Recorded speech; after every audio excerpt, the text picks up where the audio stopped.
December is a busy time for everybody. This is nothing new, right? But on top of that, putting out a podcast, it's just there's just been a lot going on, and I bring that up because peek behind the curtain, we certainly planned or really wanted to do a bonus episode on Wake Up Dead Man, the latest Benoit Blanc mystery, as snobby cinephiles like to refer to them. But we did one on Glass Onion, had every intention of doing one for Wake Up Dead Man, but I mean, it's me. Hi, I'm the problem. It's me. I did not get to the theaters to see it during its 2-week run, and even when it hit Netflix, I just wasn't able to get to it like day one. But now, at the time of this recording, I have now seen Wake Up Dead Man. Andrew, you've probably seen it 12 times by now. I know you enjoyed it. I enjoyed it, and I thought we could just real quick, top of the episode here, about a very different movie. Do just a very brief, spoiler-free bonus episode, best of the best. It will not be brief. Hi, Chris from the future here. I just want to say that Andrew was right. We did not have a brief discussion on Wake Up Dead Man. I was a fool to think that we could. So rather than open this episode with us talking about a totally different movie for 30 minutes, I have cut this part about the movie and moved it to the end of this episode. So stay tuned after the credits for our mini bonus discussion on Wake Up Dead Man. For now, let's just jump straight to the theme song.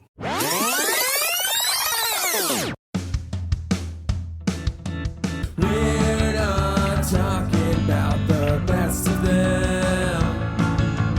We're just talking about the rest of them.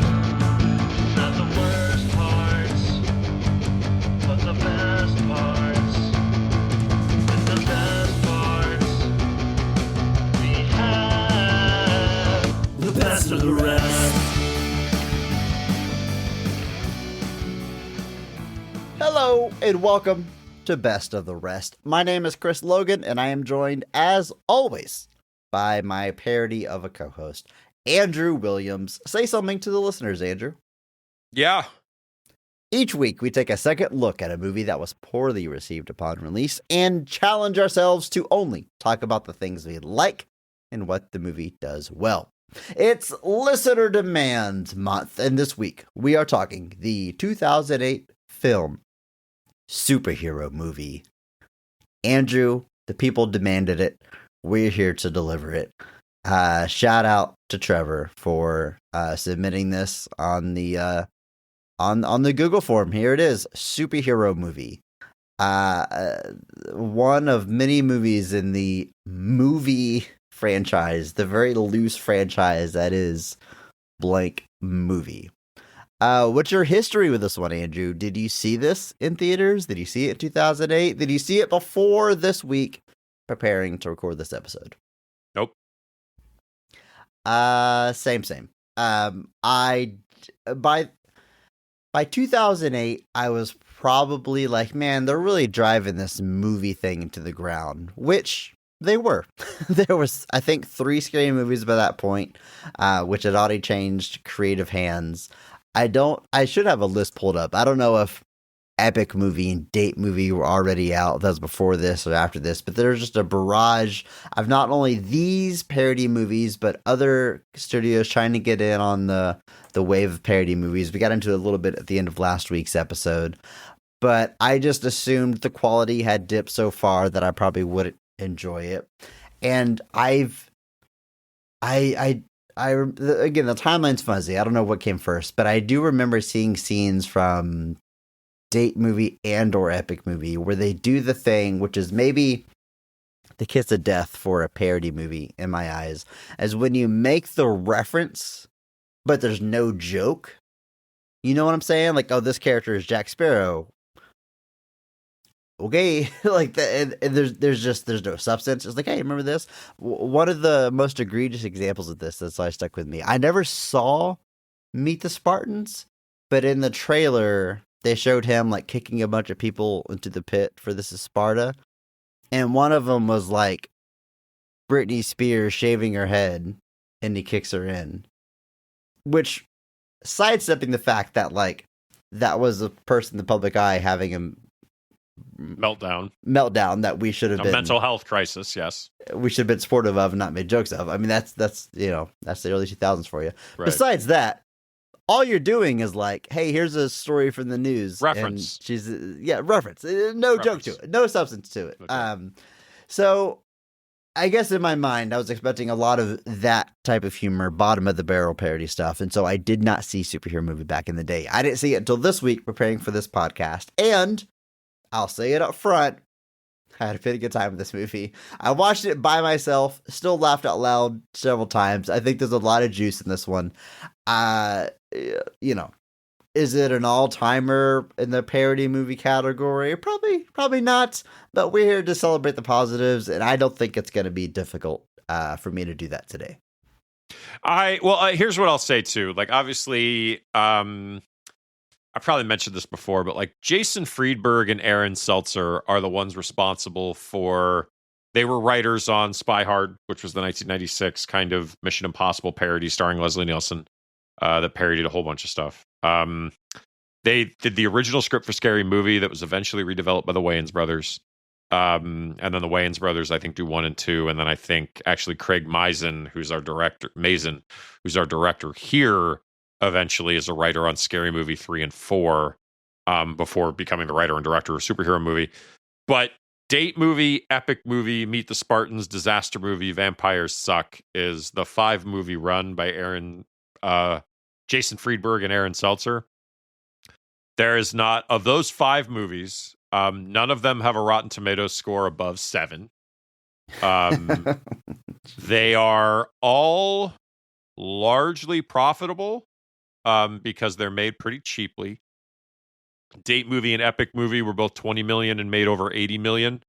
Meet the Spartans was 30 million and made 85 million. And then Disaster Movie and Vampires Suck were both 20 million. Disaster Movie didn't do so great, but then Vampires Suck made like 80 million. Now, #PP. Their style of parody, I don't care for because it is as you are describing. It is reference with another reference. Right. There's very few jokes. Like the entire joke of Vampires Suck is in the title. Twilight is stupid. That's the joke of Vampires Suck. There's nothing to it. There's nothing beyond that. Now, if you hate Twilight, maybe you can get some enjoyment out of it. And I know people that have. They were just like, haha, it's so fun. I'm like, I know it sucks. Like, why do I need to watch a 90-minute movie that just tells me that? #PP, I guess. #PP. Like, sorry. Twilight is, it's a noble fan base with dedicated people that are allowed to enjoy their vampire smut. It's fine. Although that's a different side story. I was reading a thing that was like, there's so many like werewolf romance books that talk about a werewolf being an alpha, but wolves don't have alphas, but hens do have alphas. So to me, the real story is in doing like a were-hen fantasy romance horror book. And I'm like, I would read this. I would read this about somebody who turns into a were-hen that actually is an alpha. But to me, it's just lowest common denominator type comedy. It's just, there's nothing creative about it. And we talked about this, or maybe we didn't talk about this. I don't remember who I was talking about this with. Spoof/parody is hard. It is difficult to do it well, and it is difficult to continually do it well. And you can even see this in that, David Zucker, Abrams Zucker, who are responsible for some of the greatest spoofs parodies of all time, from Police Squad to Airplane to the Naked Gun films, whatever. Like, some of their later work, you're just kind of like, you look at Mel Brooks or even Leslie Nielsen, like, it's tough to do it for a long time and not just kind of feel like you're just regurgitating the same ideas. And so, but with Seltzer and Friedberg, I've never cared for their style because it just feels like, like you click on a page for like Date Movie and it literally is like, it mostly references My Big Fat Greek Wedding, Meet the Fockers, Hitch, Legally Blonde, and Bridget Jones's Diary. Those are 5 wildly different movies. Like, and so all it really ends up becoming is it takes the plot of one of them and then just throws in 8 movies references from 8 to 10 other ones. And it's just not interesting to me. And the comedy, like you said, is largely just reference. Like there's a joke in an episode of Community, and I don't even remember what the context was, but it's Jeff and Abed are standing together, and Jeff goes, movie reference, and Abed goes, movie reference. And that's just what it feels like. It just feels like they're reference the movie. And even like later seasons of Family Guy, I feel like run into stuff like that where you just get to the point where like the only gag is that we're referencing an old movie that was kind of funny. And to me, it's like that's like you said, it's like the death of something where like when your only joke is that, hey, remember this? Like Memba Berries almost, like the comedy version of it, where it's essentially like, hey, here's a reference to something that happened in pop culture. And it's like, cool, I know I was there. Like, it just doesn't have any weight. Comment on it. Yeah. So I guess in my brain, superhero movie got swept up in that. Which, how can you blame me? I mean, the titles of these scary things movie, date movie, epic movie, superhero movie. It was definitely deliberate. So there's and a little bit successful. To be clear, like I want to say that, like up until Meet the Spartans, like these things are largely successful. Like even if it's Seltzer Freeberg, whether it's Mason, whether it's Zucker, like up until about 2010. Even Vampires Suck is successful. It makes 4 times its budget. So like the parody movies were having a moment. They were having a moment. Quality be what you may be. Like it's easy to lump them all together, but the points there simply being like it's easy to lump them all together because it clearly was being done on purpose. Like it clearly was meant to just be like, oh, Scary Movie was a success. Make one about all the dating movies. Make one about all the disaster movies. Make one about all the blockbusters. Make one about all the superhero stuff. Like, you know, it was clearly on purpose. Like it was clearly deliberate. So I'm just saying that I don't think it's wrong that it's easy to just kind of view these in a big amorphous blob together. Let's set the stage here. The movie was released March 28th, 2008. Stop right there. Very funny to me that this movie that was like, let's parody all the superhero movies that have been coming out lately. Right after Iron Man comes out. the same year as the MCU getting started. It's like, oh boy. Made on a budget. It's the Mystery Men problem to an extent, where like if Mystery Men is like taking down superhero movies in 1999. And it's just like, welp, missed that one by about 10 years, didn't you guys? It's made on a budget of $35 million at the box office. It brings in $73 million, which isn't breaking records, but it's doing okay. And then this is definitely DVD sales and rentals are gonna be huge for this one. Critically, not well received. 17% critic score on Rotten Tomatoes. Really, no one should be surprised by this. The audience is a little lower than I expected. 32% audience score. But clearly this movie has its fans because, well, we're covering it in listener demands a month, but wasn't impressing too many people. It didn't seem to really separate itself from the pack of all the other movies that we have, been discussing the past 10 minutes. No, not particularly. It definitely kind of just was meant to exist in that vein. This is obviously coming out of the Scary Movie stuff more than anything, because it was originally, we'll talk more about the creatives in a little bit, but the writer and ultimately director of Superhero Movie is a writer on Scary Movie 3 and 4. This movie was originally intended to be directed by the director of Scary Movie 3 and 4, who is David Zucker. So this was clearly spinning out of the other, Seltzer and Freeberger on one side, the Scary Movie people are on the other side, and this was coming from that group versus the other side. So like it all kind of informs back upon itself. Scary Movie is kind of the linchpin for the parodies that follow, essentially. And this just is one branch of that, essentially. Like you said, the movie is written and directed by Craig Mazin, and pretty interesting career. Before this, definitely makes a name for himself with comedy screenwriting. He's a writer on Rocket Man, the Harlan Williams movie from the 90s that I loved as a kid. Probably hard to go back to. I am sure it is held up flawlessly. Also a writer on Senseless, which a movie most have forgotten about. I thought was hysterical back in the day. I think it's Damon Wayans and or is it Marlon It's Wayans Marlon Wayans and Marlon Wayans. David Spade? David Spade.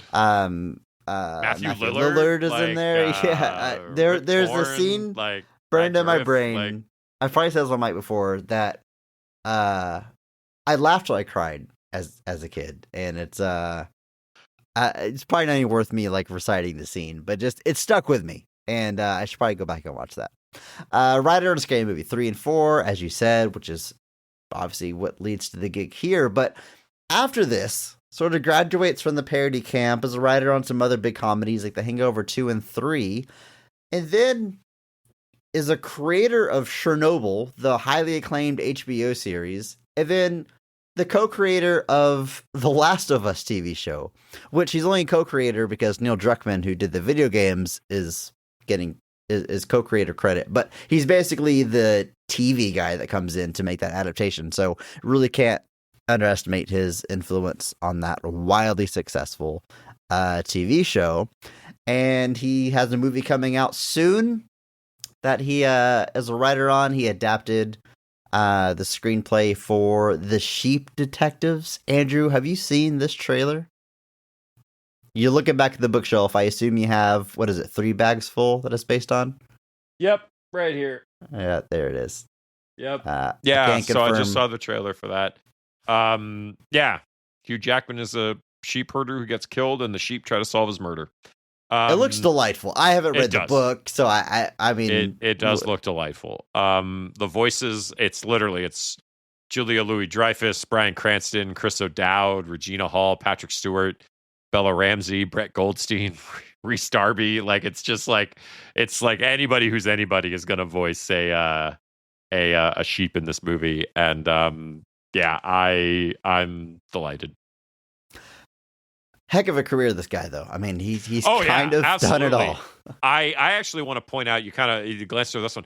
He directs a movie called The Specials in 2000.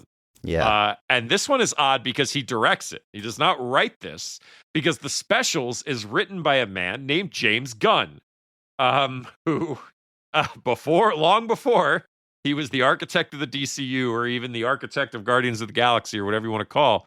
He worked for Troma and a variety of other places, and he does this weird kind of superhero ensemble movie that stars Thomas Hayden Church, himself, Rob Lowe, Jamie Kennedy, Judy Greer, Sean Gunn, Paget Brewster, like Jordan Ladd. Like, it's an insane cast for a movie that comes out in 2000.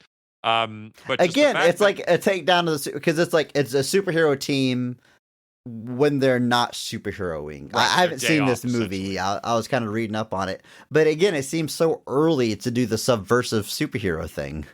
Yeah, like it's a book. It's a movie that just follows them on their day off. So there's like no action and a few special effects. It's a little bit like The Tick, the Patrick Warburton Tick, and that like most of The Tick is not him fighting crime.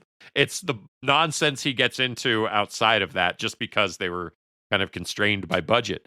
And so it's always wild to me when you see these things that were like parodying something. If only you knew, like if only you knew what was, and even James Gunn in this case, he wrote The Specials, and now he's writing and directing a movie where Superman and Lex Luthor are going to fight Brainiac. And it's like, yeah, get paid, dude, enjoy it. But like, it's just so wild to kind of see, you know, in 2007 and 8, people were like, oh God, superheroes, huh? It's like, if only you knew. If only you knew. And it's kind of wild to me that like nobody's tried to like, now where like I would say superhero disillusionment is probably at its highest in recent memory, that no one's really tried to kind of cash in on that with like a genuine like attempt, like a deconstruction or a parody of it.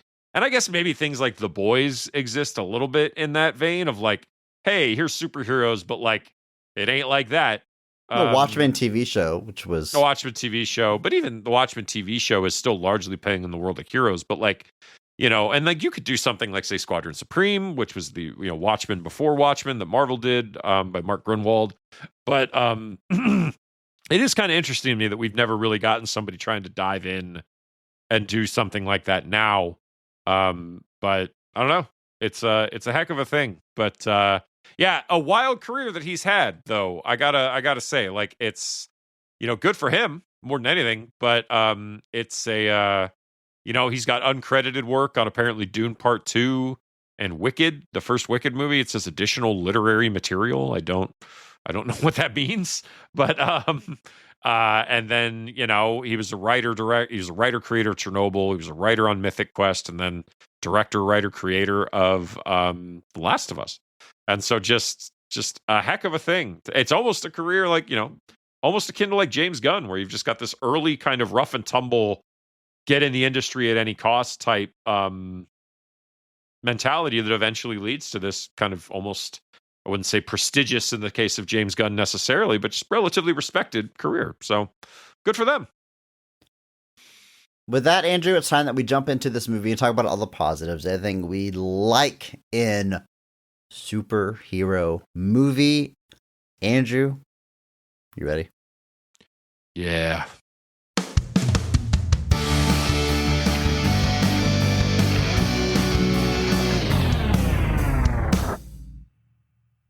After being bit by a genetically altered super dragonfly, Rick Riker gains superhuman abilities and becomes a superhero. Meanwhile, businessman Lou Landers uses an experimental machine on himself in an attempt to cure his poor health. While successful, Lou must now drain the life force from others to live. Lou becomes the supervillain, the Hourglass, and his plan to kill thousands of people at once to achieve immortality pits him on a collision course with the city's hero, the Dragonfly. And I gotta admit, it feels pretty silly to read a plot synopsis for a movie like this, because Just reads. Respectfully, who cares what the plot is? It's not really why you watch this movie. It is there, that is what happens, but like, I think we'll be talking very little about the actual plot here and more about the gags, which is all the plot is. It's just a loose excuse to hang up different references and gags. And again, mostly successful. I had a good time. I had a lot of laughs, but I don't know. Ask me in a week from now what the plot was. I probably wouldn't be able to tell you. I mean, this is Spider-Man. The plot of this is Spider-Man. That's what it is. It's literally the plot of the first Sam Raimi Spider-Man movie, with gags thrown in from a variety of different things. But I do like how Pamela Anderson is like prominently featured on the poster, and she's in one scene. Same with the Wolverine guy, who you just has and Professor you see him X shave his and legs. Professor X. I mean, everybody on this except poster, Dragonfly and Leslie Nielsen. Yeah, are in one scene, and some of them are even just a cameo, no less. Like it's wild. All right, Andrew. Well, let's dive into it. We're going to talk about those cameos in those scenes, but first we got to talk about the cast of this movie, and we're going to start with a high point, best casting and best performance of the movie, because every episode we recognize one person who goes so far above and beyond the Call of Duty that they actually elevate the quality of the entire film with their performance, and we recognize that person by giving them the Mark Strong Award. So, Andrew, kick us off. Who is getting your Mark Strong Award for superhero movie? That's a good question, Chris. I have to say though, it may be weird to say it. I think I'm going with Leslie Nielsen as Albert Riker. I've openly kind of stated that I think Leslie Nielsen in the 90s was kind of #PP running out of juice a little bit. As we get into things like Naked Gun 3, as we get into Wrongfully Accused, as we get into Spy Hard, it was not the Leslie Nielsen of Police Squad, The Naked Gun, Airplane, things like that. But I think putting him here in kind of a more minor role, I'm not gonna lie, like almost most of his gags I ended up laughing for. I thought he was really, really funny. Obviously, he's playing the Uncle Ben-esque role here, where they do a little bit of a flip because they let him live for the whole movie. Yes. Versus definitely when I first saw him, like, oh, this is me one scene of Leslie Nielsen, and it's Uncle Ben. But yeah, which I was happy for.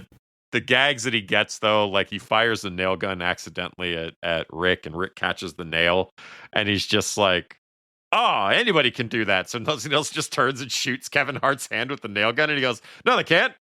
Just like the casual, and then the bit after where he's just like, I bet you $100 you can't land a punch, and so Leslie Nielsen again just punches Kevin Hart instead, and he's like, pay up. So just that kind of like rapid fire, that kind of rapid fire humor. That's the kind of stuff that, I loved about the old Police Squad, Naked Gun, Airplane stuff. And obviously Craig Mazin here, working probably a little bit under the tutelage of David Zucker, who was obviously one of the architects of all of that.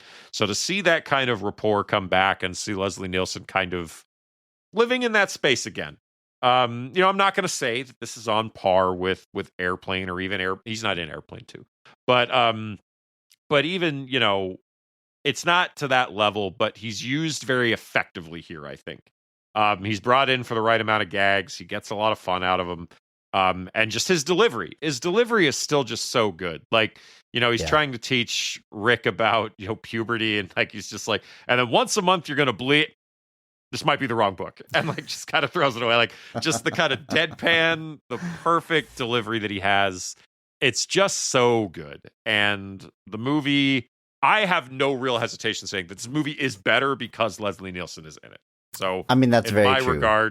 In that regard, I think he gets my Mark Strong award. He's not in it maybe as much as other characters, but I think he's doing a very good job in elevating the comedy and making it just that much more funnier.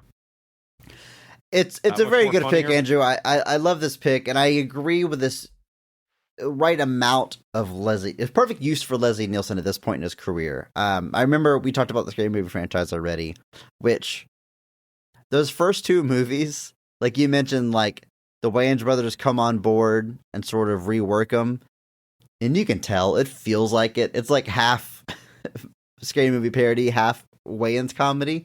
They're fine, they're funny, they work, but it's very funny to go back to. But as I think we've said on Mike before, Scary Movie 3, probably the best in that franchise. It's a kind of pure parody at that point. And Leslie Nielsen shows up towards the end of that movie as the president of the United States. And it's like perfect casting. Like, yeah, this is how I want to see my Leslie Nielsen at this point in his career, rather than constantly trying to recapture the Naked Gun, making the lead, especially, once he's in his late 70s or the 80s.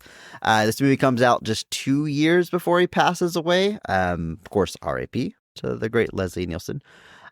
He would have been turning 100 years old in February of next year. Born on February 11th, 1926. That reminded me of a joke I made to my friend the other day that he completely didn't understand the reference for, and I was really upset about it. And I want to see if you understand this reference. Oh boy. So I mentioned that I saw the Waiting for Godot show, and he went, "Oh, that show with Jonathan Winters and Keanu Reeves?" And I said, "Rob, for the last time, Jonathan Winters is 100 years old and he's dead." Well, I know the name is wrong because it's Alex Winters, but yes. I don't know who Jonathan Winters is. He was a legendary comedian of like the 30s, the 40s, and the 50s. You look at his career, but just that reference of like, for the last time, he's X years old and he's dead is, I don't know if you know what that's from. No, I thought you were testing me on the person. No. So I'm out. I got 2 strikes against me, Andrew. What is this? There's an episode of The Simpsons where they're trying to cast a Radioactive Man movie. And he's like, we should cast the original Radioactive Man. And this guy goes, for the last time, he's 73 years old and he's dead. And I was so happy to have that joke teed up for me that I couldn't wait to send it. And then my friend just went, "Oh, yeah, it's Alex Winter, isn't it?" And I was like, dang it. Well, I'm sorry. I still joke. Gave you nothing. Friend of the show, my wife, when she hears this, I promise you she will have your back. She did understand my like really esoteric JP Pruitt reference, so I do have faith that she will get it. That is for sure. I don't even remember why I made a JP Pruitt reference in that episode. You mentioned being like a wrist model or something. I don't remember, but that was a cut that I was very proud of. What was I saying? I agree. Leslie Nielsen is great. Yep. Perfect use of him. Uncle Ben, he's got great lines. I'm glad he got this one in before he passed away. Andrew, I am gonna go somewhere else with the Mark Strong Award. I'm guessing if I'm not giving it to Leslie Nielsen, you know who I'm giving it to. I'm giving it to Christopher McDonald as Lou Landers. He's the villain of Shooter the piece. McGavin himself. Hourglass. Shooter McGavin. Um, is he the Mark Strong Award winner for? Is he get the Mark Strong Award for Happy Gilmore? We didn't do Happy Gilmore. did we? No, I know, not officially. I'm saying, would you give? Is he the standout? Is he the Mark Strong Award? It's him or Carl Weathers. That's That's it. There's no question to me as far as that goes. It's him or Carl Weathers. Yeah. I like Christopher McDonald anytime I see him show up. I for some reason keep finding ways to work this in, but like I watched Thelma and Louise somewhat recently, and he's in that, and he's great, and he's smarmy, and he's an a-hole, and he's so good at doing it. He's so good at being a jerk, at being an a-hole, at being. I mean, he's the villain here, but he is chewing the hell out of the scenery. He's so committed in a way that I love, and I think really works. Like, there's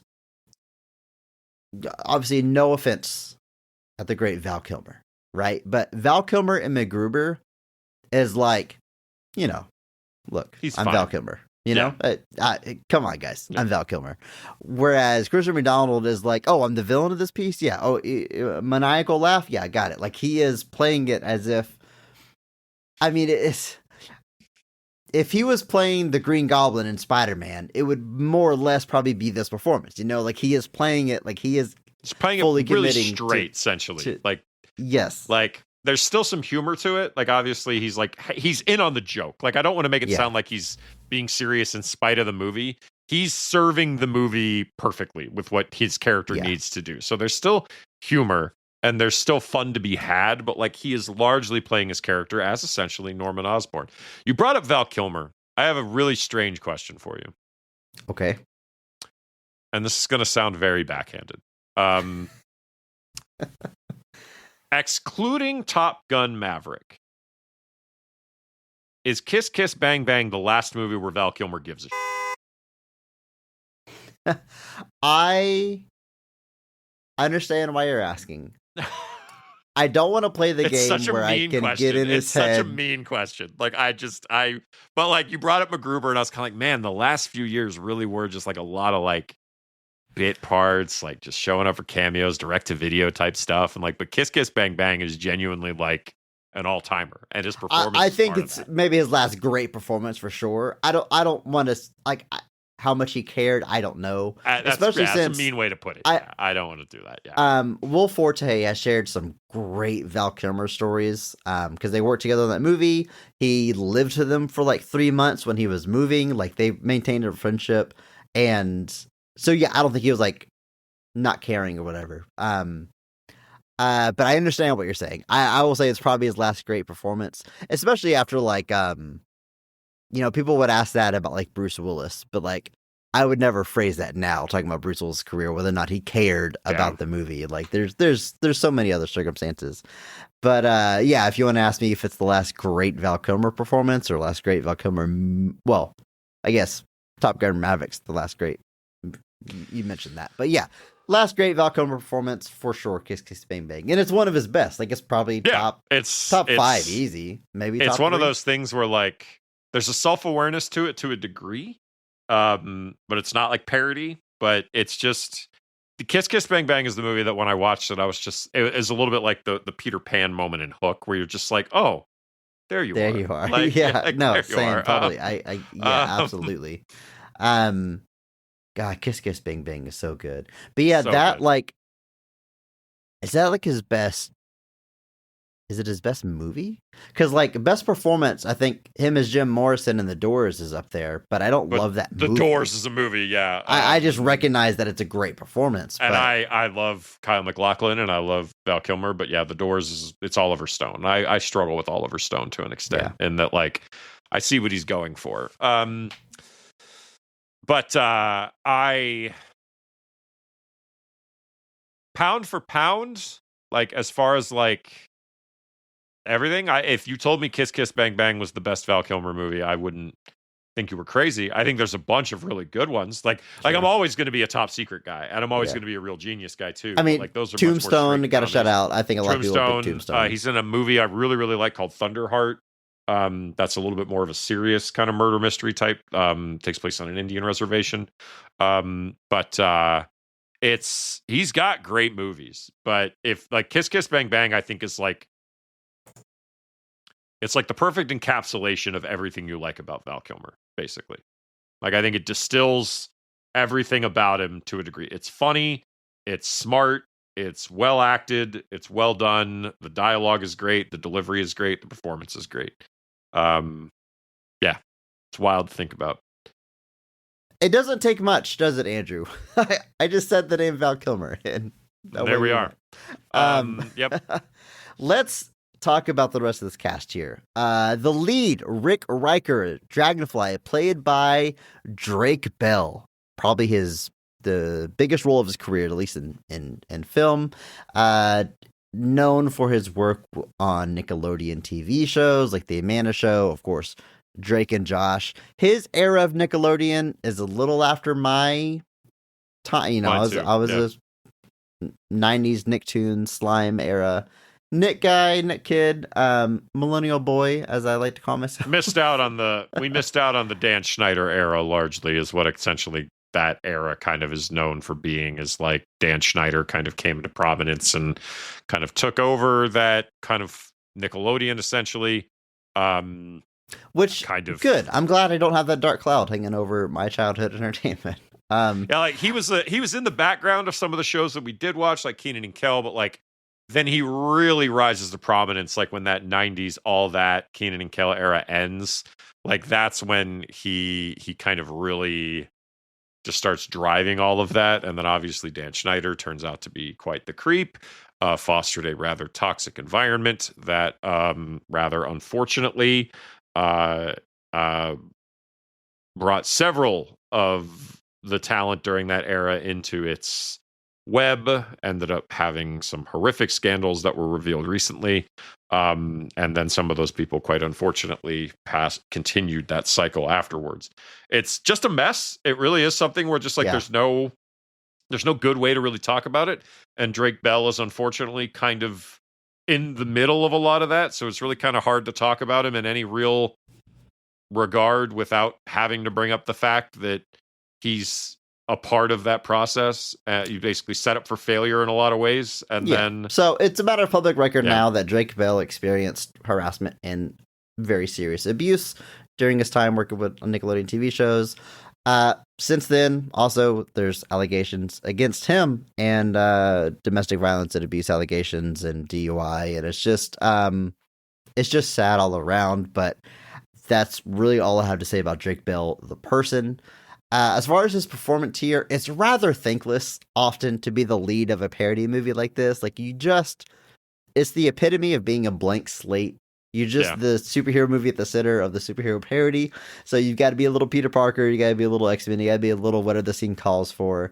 There are a few moments where he does get to shine through. I think his reactions are very good. I mean, being on the Nickelodeon style sketch comedy shows is actually probably pretty good training for the type of silly, over the top acting you have to do here, like reacting to a fart or reacting to something horrendous happening, or an animal humping you. He's got the facial expressions down for that. He's not by no means collapsing under the weight of what's being asked of him here. I think honestly, and it's hindsight being what it is, I think casting someone like him in 2007, 2008 to play this role is perfect casting. Like coming off of something like Drake and Josh, like that seems like a really easy step to be like, hey, you've been almost playing essentially this exact same character on television for years now. We just need you to do it here. But yeah, he sells all of this really well. Fits in pretty straightforward. I didn't really talk about Christopher McDonald because we just kind of powered right through that. But well, I said Val Kilmer, so that I got derailed. Distracted. But I'll talk a little bit more about Christopher McDonald when we get to scenes. But yeah, Drake Bell.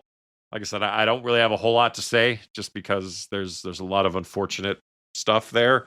But I think in this movie, he is being utilized very effectively, and I think he fits in, because it can be, like you said, being the lead of a parody movie can be a thankless task, including several leads of parody movies that are also amongst this cast, and it takes a lot to stand out. Like Leslie Nielsen is one of those people that manages to stand out, but there's somebody else in this movie who was a lead in a parody movie who that movie is beloved, but I wouldn't say anybody remembers who this guy is. So we'll talk more about him later, but I think Drake In Bell fact, is doing... I guess we can wait and save it. But the guy I think I know who you're talking about, he's not beloved for that movie, but another person who's in that movie that wasn't the lead ends up being the breakout star. Guys, it's Robert Hayes who is the lead of Airplane. But Leslie Nielsen is the one that gets a career launched out of it. Gets a career launched out of it. And part of that is just in how the characters are played. Ted Stryker in Airplane is obviously much more straight-faced, I guess. But obviously he's got gags in that movie that I love. Like the sweating gag is always going to be super funny to me. Like when he's just got the water like pouring down his face, like the way he does things, there's so much in that movie that I do love because of him, but yet it's not something that he really kind of becomes known for. In the sense that he doesn't launch it into a career. It's almost like if you look at Robert Hayes' filmography, and don't get me wrong, I love Robert Hayes, but it's Airplane, Airplane 2, and then it's a lot of there's not been a serious, on his filmography. His last 3 movies are Miracle in the Valley, where he plays Pastor Rain. So I'm guessing that's a very particular movie aimed at a very specific audience. And then it's Paranormal movie in 2013 and Superhero movie in 2008. So he just doesn't do movies anymore. But you look at him on television, he's got decent amount of stuff there. But he kind of faded and didn't really blow up. And Leslie Nielsen, like you said, at the same time, and maybe it's Airplane plus Naked Gun Police Squad that really cement Leslie Nielsen. It's probable, but it is interesting to me. I do like that Robert Hayes gets brought in here to play the kind of Richard Parker esque character, almost Bruce Wayne. Thomas Wayne. I say a little more Thomas Wayne, but yeah, it's just funny to me that one of the Leslie Nielsen is beloved and Robert Hayes kind of disappeared, for lack of a better way to put it. Sarah Paxton plays Jill Johnson, the Mary Jane Watson stand-in of this movie, the pretty girl next door that our lead likes, and eventually they, end up together. It's nice and sweet. Sarah Paxton, plenty of work, plenty of teen films, things like Aquamarine, Return to Halloween Town. Still out there doing her thing. She was in Weapons, which I did not see. I think you said you liked it. Dude, you haven't seen Weapons? I haven't seen Weapons, Andrew. I couldn't even get to theaters to see Wake Up Dead Man. Okay, but I will. Still out, by the way. What's still out? You can still see Wake Up Dead Man. It's still in theaters? I think it is. I thought once it hit Netflix, it doesn't matter. We can't go back to that. We've gone too far. Anyway, no. So Weapons is really good. Weapons is really good. You should watch it. I would like to see it. It looks like I would enjoy it. I just want to say about Sarah Paxton. I'm trying to keep us on track here, Andrew. I think she could actually play, if not Mary Jane Watson specifically, but the sincere version of this character. I think she does it very well. Again, not much is being asked of her in the sense that she's just recreating scenes from Spider-Man and she's reacting to farts. But I think she has the chops and the looks to be the female lead of a movie of the non-parody version. Yes, I would agree. She is also in a 2011 movie called The Innkeepers, which is one of Ty West's films that she is essentially the lead for. So I think she is a tremendous talent. So there are definitely things out there where she has gotten to dig in a little bit more to show off some of that range. She's also in the remake of Last House on the Left, where she is the lead character who is very unfortunately brutalized, and that is the year after this. I can't imagine watching a superhero movie and then watching Last House on the Left and going, "Oh no!" She also appears she's in Barbarian as well as Weapons. Those are both movies written and directed by Zach Krieger. She plays a couple of different roles in Barbarian, and then she plays one of the moms in Weapons. There's a whole bunch of missing kids, and then obviously she's got a bunch of television appearances and things like that. But there's definitely range here that she could have done a little bit more with this than is here. But she has gotten a chance to show off some of that since. And glad to see that. Those are our key players, Andrew. I want to shout out Kevin Hart, who plays Rick Riker's like best friend. He just pops up every now and then whenever they need to reference Spider-Man scenes. I mean, it's Kevin Hart. He's It's Kevin tons Hart, of like energy. before he's Kevin Hart, essentially. Like, Yes, this is. kinda He like- was also in Scary Movie 3, which I think is very good there, doing a lot of the 8 Mile stuff. Yeah, like Kevin Hart, maybe not my favorite actor or comedian, but I respect his hustle. Dude worked his ass off, like hit the clubs throughout the 90s, had tons of bit parts, and is still very hardworking, like to this day. But Drake Bell, 22 years old when they make this, which, you know, he doesn't look like a high schooler, but he looks like a movie high schooler. Kevin Hart, 30. 30, And yeah. does not quite look like a kid. It's like when they're sitting next to each other on the school bus, I'm like, guys, come on. Like, I know it's a parody movie, but like, what are you doing here? Come on. I know Kevin Hart's like 5'5", but that doesn't mean he just looks 18 forever.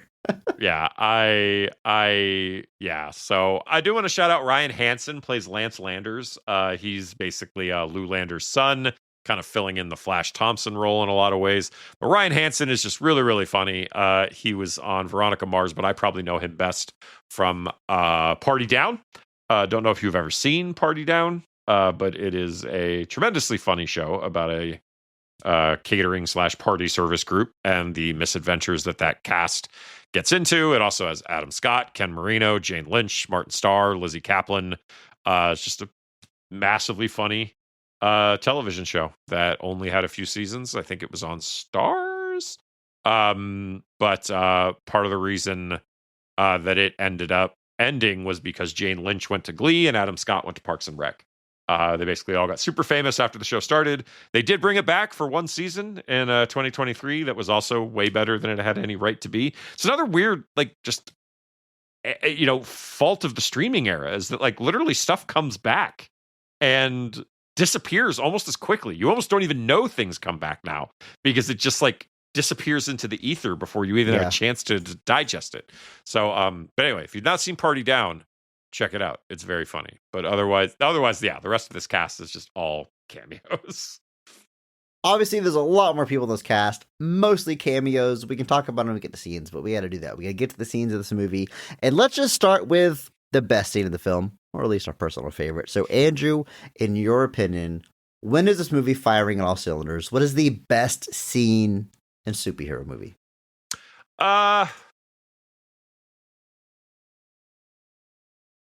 There's a gag in this movie that still makes me laugh, and I got to go with that scene. And I think it's basically the first scene where Dragonfly and the Hourglass face off.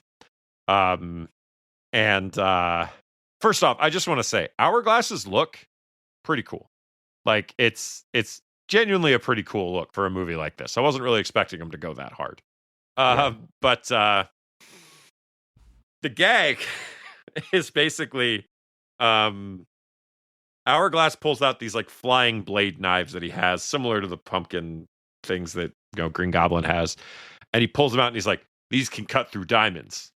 And Dragonfly just looks at him and goes, "I'm not wearing diamonds." And then he throws them at him, and he just gets sliced up because he's a friggin' idiot.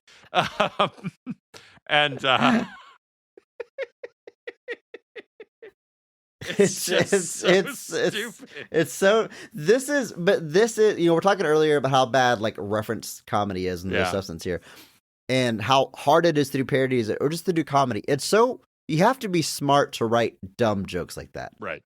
Like that is very clever for a character to say these got 3 diamonds and someone to feel safe because, well, they're not wearing diamonds. Like that's really stupid, but like it works.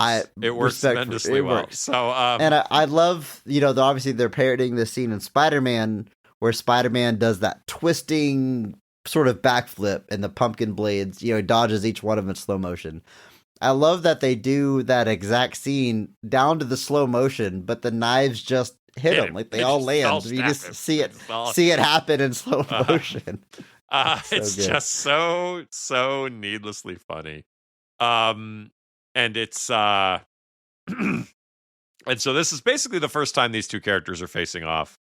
Hourglass ends up getting away because, as we realize at this point, Hourglass is trying to steal a lot of Ceruleum, which he can then use, because apparently the powers that Hourglass has given himself are that he can steal the life of others, but his life still gets drained away. But he finds out that if he steals the life from like 42,000 people at once, he will live forever. Okay.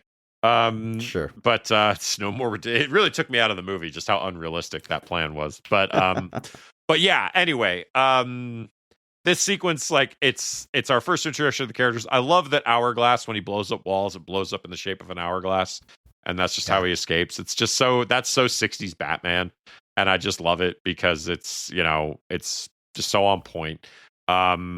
And he when he escapes, he blows another hole in the wall right next to the hole that he blew when he entered. Yeah. So this is again perfect, just perfect. Blows a hole to come into the wall, then blows a different one to go out. Can't just do the same one, man. That would be ridiculous. But yeah, just all of his stuff that he's got is like time themed. I love the dedication to the bit and the gag with characters. Again, just very 60s Batman. In the sense that, like, the theme is all the character has. Yeah, I love that about it. And this sequence, just that joke still makes me laugh endlessly. But I'm not wearing diamonds and stabbed. Great dialogue. There's another bit here where they first face off. The camera's like spinning around the two of them. Yeah, it's exactly. a big dramatic face off, and they have to like ask the cameraman, "Stop! Whoa, No, stop!" Because they're getting the And dizzy then motion sickness. Hourglass even goes and throws up because he's just like, "Are you all right?" And he's like, "Nope." Just It's so good. It's so good. It's so good.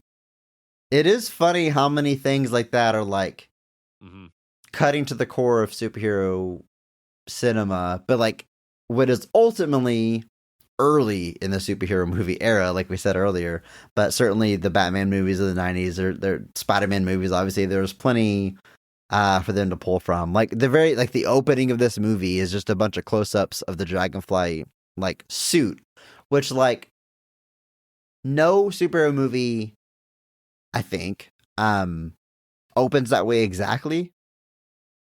Just a bunch of shots of the suit, but like it feels like one would. It just feels like the kind of thing they would do. Well, like and of course they work in a lot of. You get the close-ups like in the Batman of them like getting dressed. Batman Forever and Batman and Robin were like clearly we're showing the close-ups of them getting dressed. But yeah, I mean it's a similar idea. It's not really that different. Yeah, but yeah. But of course they throw a bunch of gags there, like with him providing his own lighting by moving a flashlight across his chest, or bunching around the crotch, or a woman zipping him up in the back. Very, very good. Yeah, favorite scene. I don't know. Are we just picking our favorite gag? Like, I don't know how to really do this. Right. Like, I kind of had a similar thought of just like, yeah, these are all really fun, and I don't really have any issue watching them all. But at the cost of like revealing too much about my sense of humor, again, I watched this alone, laughed out loud plenty of times. Maybe the hardest I laughed. First of all, I like when they reference like 1-to-1 scenes and then escalate it beyond that. Like it's funny because you know what they did in the actual movie, and then they take it to the next degree. And what why I laughed the hardest. God, I'm really scared just to say just the gag. So I'm going to say my favorite scene is whenever they're parodying the family meal from Spider-Man, where they go to Peter and Harry's apartment, and there's Aunt May and Norman Osborn there. So they do the same thing with the cast of characters here, and then they add the Mary Jane Watson stand-in. I like a lot of stuff they do here. But when I laugh the hardest is whenever Dragonfly is in his Dragonfly suit, and our villain goes up to fetch him for dinner, let him know food is ready. And he's got to hide because he's wearing his costume, so he hides on the ceiling, just like Spider-Man. And in Spider-Man, he's got a cut on his arm. And while Norman is in the room, a drop of blood falls, narrowly missing Norman. Norman turns around after it hits the ground. You know the scene, right? Well, in this movie, he has to pee really bad. So he's on the ceiling trying to hold his pee, but a little bit of drop of pee comes through. And so they recreate the blood scene with the pee. And Lou turns around. No one's there. Turns back around. And then a whole stream comes down. he, he turns around and misses him because he stops it, and then he turns his back again, and like the pee comes out in like the most sprayed in 5 different. There's one where it's literally doing like the sprinkler, like The sprinkler, yeah. Always gets me. Austin Powers does something very similar with the peeing. There's multiple instances in that series, I think, with Austin pee. There's one where he's like trying to recreate a fountain, but he's got to pee himself. There's one where he's in silhouette behind a sheet at the doctor, and it looks like he's peeing. It gets me every time. Just how dramatic they go with like the shot of Drake Bell like trying to hold pee, and then what comes out is just this huge splash. Yeah, I was cackling. It was very funny. So that gag alone is what makes this my favorite scene. But I also love the movie playing with the fact that you know what happened in the actual movie, because there's this really weird scene. It's very small, but it's in the actual scene from Spider-Man where Norman goes to grab the food and Aunt May slaps his hand, and Norman like licks his feet. It's a very weird scene, but they reference that here. But now when he reaches for the food, Aunt May just stabs his hand with the fork into the table, which is pretty funny on its own because it's over the top. But the fact that they're referencing Spider-Man and they're upping it, going from slapping his hand to stabbing his hand. And I love that he actually sells it too. really like funny. He gets stabbed in the hand, and he's like, ah! like it's not like it's not like he got stabbed in the hand and they kind of play it off like that's no big deal. Like he's genuinely just like, ah, and he like reaches out, he has to pull it out of his hand to go. I do want to point out, I don't think we mentioned during the cast, Marion Ross plays Lucille Riker here. Marion Ross is she is still alive, 97, but good for her. A tremendous talent that's been working, in film and television since the 50s. I know her probably mostly from the Drew Carey show, where she plays his mom, because I just rewatched that on Tubi. It's been a source of comfort to me in these trying times because I used to watch that all the time. It is definitely removed. Like there's a sequence where like they're about to do a musical sequence and then it just jumps forward and misses it. Like there's a lot of that. Andrew, in the Tubi section. That show wasn't released on DVD for a long time. Yes. Because of music rights issues. I think it is now on DVD. All of it? The complete series. It's like $90 at Walmart. But I'm curious if they have the music rights. I need to look into this before I fork over that, because I really want to, just like you, comfort show for me. I grew up watching it. A friend of the show, my wife, loves the show. I would love to rewatch it, but I'm curious because I have Daria on DVD, and similarly, they had to change all the music because they couldn't get the rights for the music. So it's still Daria. It's still great, but the licensed music is gone. There's just like a little bit more generic music they recreated for the DVD release. So there's a sequence on Reddit that actually somebody put together a whole. So it looks like season 1 is complete. It looks like seasons 2. That somebody has a whole spreadsheet that outlines where all the differences are, all of the things that are missing. And wow. My God, there is a lot. So this was the Plex Pluto version, which I'm guessing is also the Tubi version. So the question is going to be, that wasn't for the DVD. That was for the streaming version. People think it is going to be the DVD stuff. And no one's reviewed it yet. People are like, so this was 9 months ago. So the question is, I don't know. So it's gonna be. We can do this when we'll we're have not to do recording that later, a podcast episode. But not the time. Put a pin in that. But yeah, the complete series. It's at Walmart. It's very expensive, but like I don't know if I'm gonna fork over that money if it ain't everything. So I'll be curious to look into that. We mentioned Robert Hayes, who plays the Thomas Wayne stand-in, which is very fun to have the lead of Airplane and a cameo in this movie.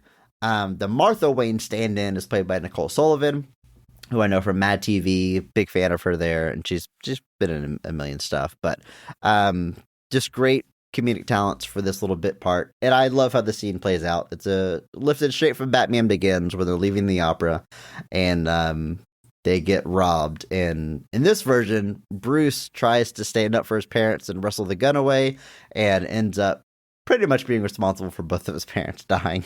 And it is, it's very funny, just like that sounds. It's a very funny scene.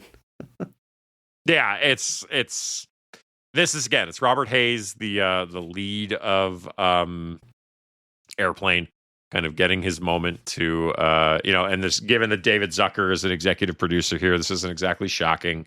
I don't know if Robert Hayes showed up in any of the Scary Movies after a certain point, but it doesn't seem like it. But I always liked Robert Hayes. Airplane was a big thing for me growing up, so it was just nice to see him here. Obviously sitting in that, the deceased parents of the lead hero role. Literally one scene, maybe two, I don't remember, but not a lot here, but still makes it really, really funny. Sells everything. I love when he's like, this thing in my pocket, and he reaches for the gun and shoots his dad again, and he's like, no, the other pocket. Gets him the ring. Just really fun gags, and it's funny stuff. I laughed at it. I can't deny it. Again, based on this poster, I thought certain elements would be a bigger part of the movie than they are. Like Wolverine and even Professor Xavier, who's played by Tracy Morgan. Love the show. We talked about it multiple times. I love the little X-Mansion segment. It's literally just one segment here. There's not a runner with the X-Men throughout the movie. But Tracy Morgan as Professor Xavier is very funny. They find out that the Dragonfly is a new superhero, so he's trying to court him to his school. There's a joke on a sign that is one of those jokes that's right up to that edgy line, but I still think is quite funny. It's the name of the school is Charles Xavier's School for the Non-Asian Gifted Students. Yep. Which I think is pretty good. I love this little running gag that Charles Xavier is on a different vehicle in every scene.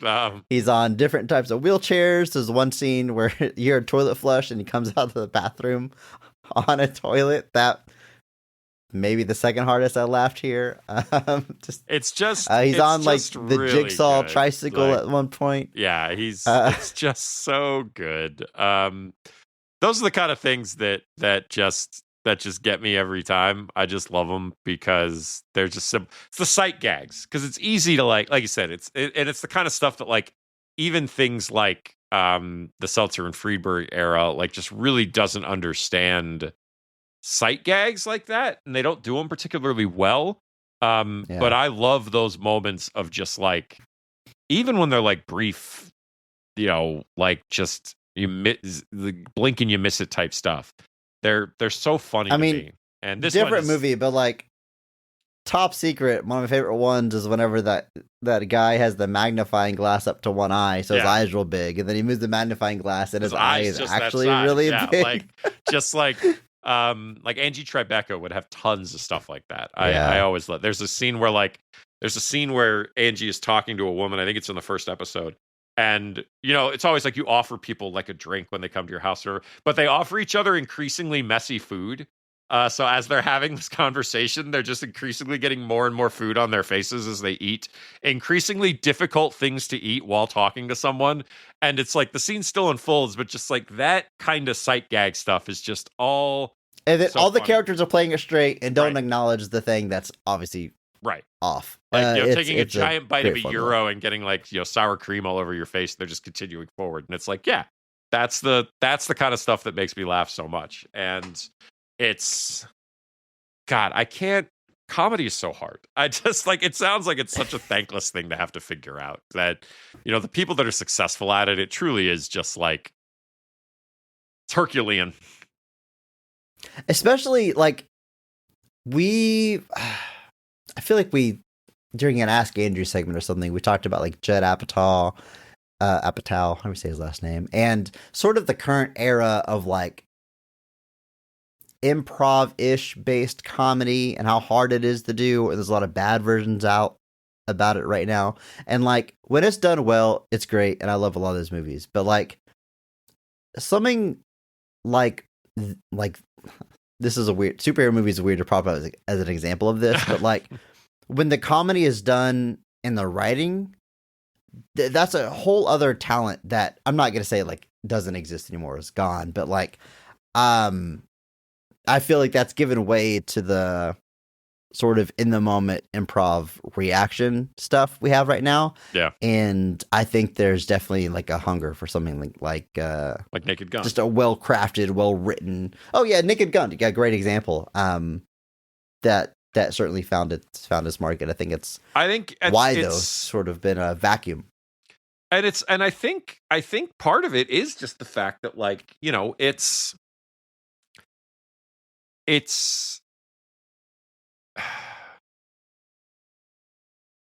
I guess I should clarify what I said a little bit. It's easy to make a comedy. It's hard to make a good comedy. It's hard to make a comedy that actually kind of lasts. And I think that's kind of the different factor. Like there's plenty of comedies that I have watched and in the moment I was like, "Oh yeah, that was pretty good." And then like a month later it's gone. Like one of my favorite Christmas movies that I'm about to watch tonight probably is The Night Before. Which is a comedy with Joseph Gordon-Levitt and Anthony Mackie and Seth Rogen. And that movie sticks with me all the time. But like I watched, a movie, I'm sure there are dozens of comedies that I've watched where I'm like, yeah, that was pretty funny. And then it's gone almost immediately. Like Naked Gun, even the original, even looking at the new one, there's still gags from the Naked Gun that I still laugh about. Like I was just thinking about the chili dog gag the other day where I was just like, cause New York, you get, there's hot dog vendors on literally every possible corner. And a bunch of them sell chili dogs. And as I walked by one, I went, chili dog with a little black coffee. And like, it's a dumb gag. And then the whole, like, I had 5 more that day. And there's still stuff there that I laugh about because it's well done and it sticks with you. And so that's actually like, not even to say that the other comedies that I don't remember are necessarily even bad, but just that it's easy to be funny in the moment. It's tough to be funny a month later. If that makes any sense, where like it's easy for something to kind of hit you right at the moment that you hear it and be like, haha, that's pretty funny. But do you remember it later? Not that you need to necessarily, but just that it's tough to kind of get all those pieces together to the point that movies like the new Naked Gun or even the old Naked Gun or Airplane, like the fact that David Zucker is responsible for Naked Gun, Police Squad, and Airplane and Top Secret is kind of nuts.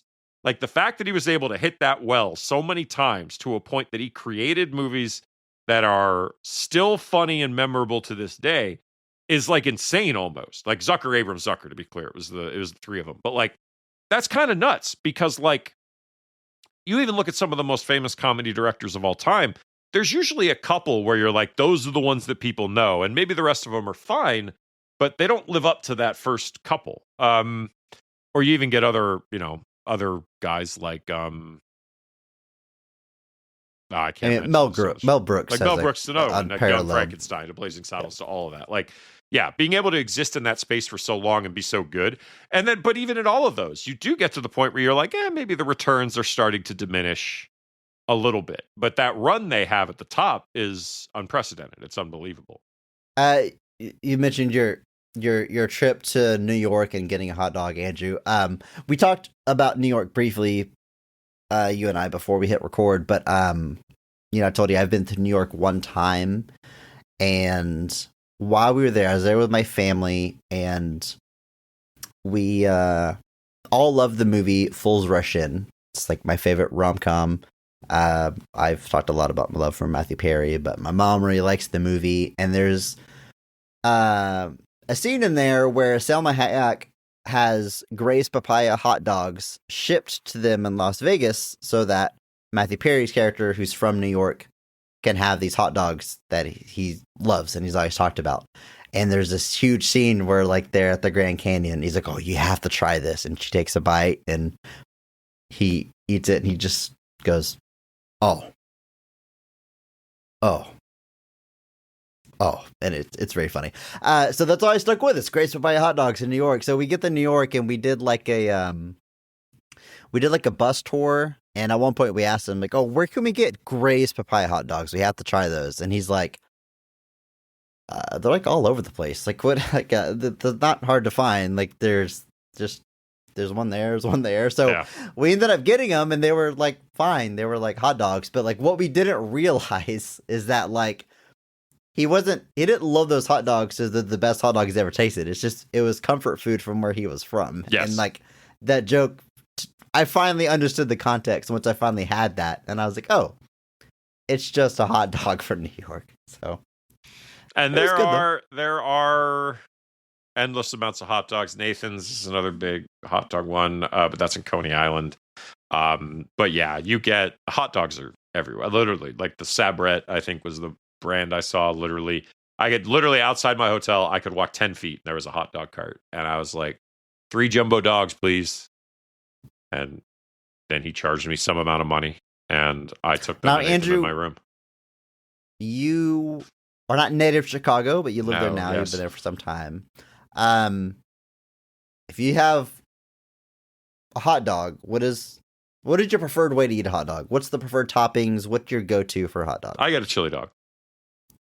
Chili dog, best hot dog. That's what I get, because the Chicago dog it has like a pickle spear on it. It has tomatoes on it, and I just don't care for those things. I just don't like tomatoes or pickles, really. Man, I didn't have one of those until I visited you in Chicago. Did you get one of those at the game? The White Sox game? I did, Yeah. yeah. I got the White Sox game, and hot dog dragged through the garden. It was incredible. I loved it. There's a few. I found like one place here in Texas that does it pretty well, but all in all, though, I think my number one hot dog is a chili dog. But I don't know how picky. I'm Onions pretty or no picky. onions? You do onions on your chili dogs? No. It is usually like raw diced onions, which I'm never a fan I'm of. always- like McDonald's hamburger. Like if I go to Portillo's, which is like the big like fast food-esque chain here that's got the Chicago street food. I know you don't do Yeah. fast food, but like if I do that, it's a jumbo chili dog with no onions. That's the order. And I can do grilled onions on some food, but I'm never a fan of raw onion. I'm not a fan either, so I get it. But yeah, But I'm very picky about my chili though. Like my favorite chili dogs, the ones that I make, I use Wolf brand chili, which is like real chili. I mean real chili in the sense that it's not like a hot dog sauce. Like I don't like that real thin chili, but a lot of like hot dog vendors will use stuff like that, like that thin chili. And I'm not a fan. I like a good meaty chili on top. I need my meat thick. I've said this many times. But it's no, I agree. Like, and the Portillo's chili can be a little inconsistent at times, but like, yeah, like a Wendy's chili where it's like almost soup. Like it's disgusting. Yeah, that's not a horrible. Don't do that. You done chili dogs in your air fryer, Andrew? I have not. Man, you have an air fryer. We talked about this before. You're not using it to its full potential. I know that. I'm trust me, nobody, like we just went to the Chris Kindle Market, which is like a big Chicago. There's several of them in Chicago, but it's kind of like a Chicago institution that you go to this Christmas market downtown. There's one at Daly Plaza and there's one at Wrigley Field. The one at Wrigley Field's really fun because you can actually go on to Wrigley Field. That's where they do like the rides and like the little pods that you can sit in that are heated and everything. It's a cool little experience. It's very touristy, but outside Wrigley Field is like a market, but then in Daly Plaza, there's one. It's free to get in. The problem is that it is insane. Like it is like so many people. And the closer you get to Christmas, the worse and worse it gets. To the point that you're talking like you can't even move around. There's so many people. So this year they actually got busted and got told they had to reduce the capacity. So the lines got really long. So Liz and I solved this by going at like 3:30 on a Thursday.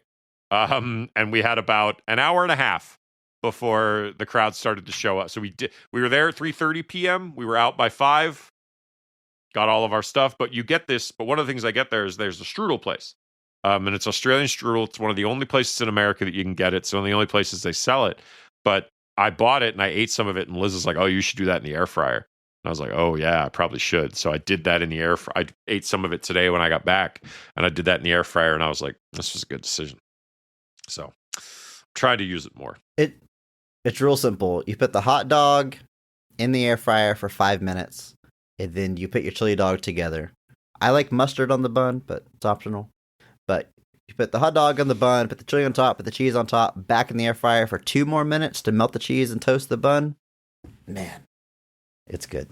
It's good stuff. You saying that's 7 minutes that I got to do this for? Yeah, how long does it normally take you to make hot dogs? It's That's like a a pretty long time. decent amount of time to make hot dogs. No, No hot dogs in this movie, but going back to what was my favorite scene of, I keep wanting to call it a Thanksgiving scene. It's not a Thanksgiving. I always think of it as a Thanksgiving scene, but I don't think even in Spider-Man it is Thanksgiving. Spider-Man isn't at it? Thanksgiving. Yeah, it's Spider-Man at Thanksgiving. You're right. Maybe it's not explicitly Thanksgiving here. I don't remember, but there's going back to my Mark Strong Award winner, Christopher McDonald.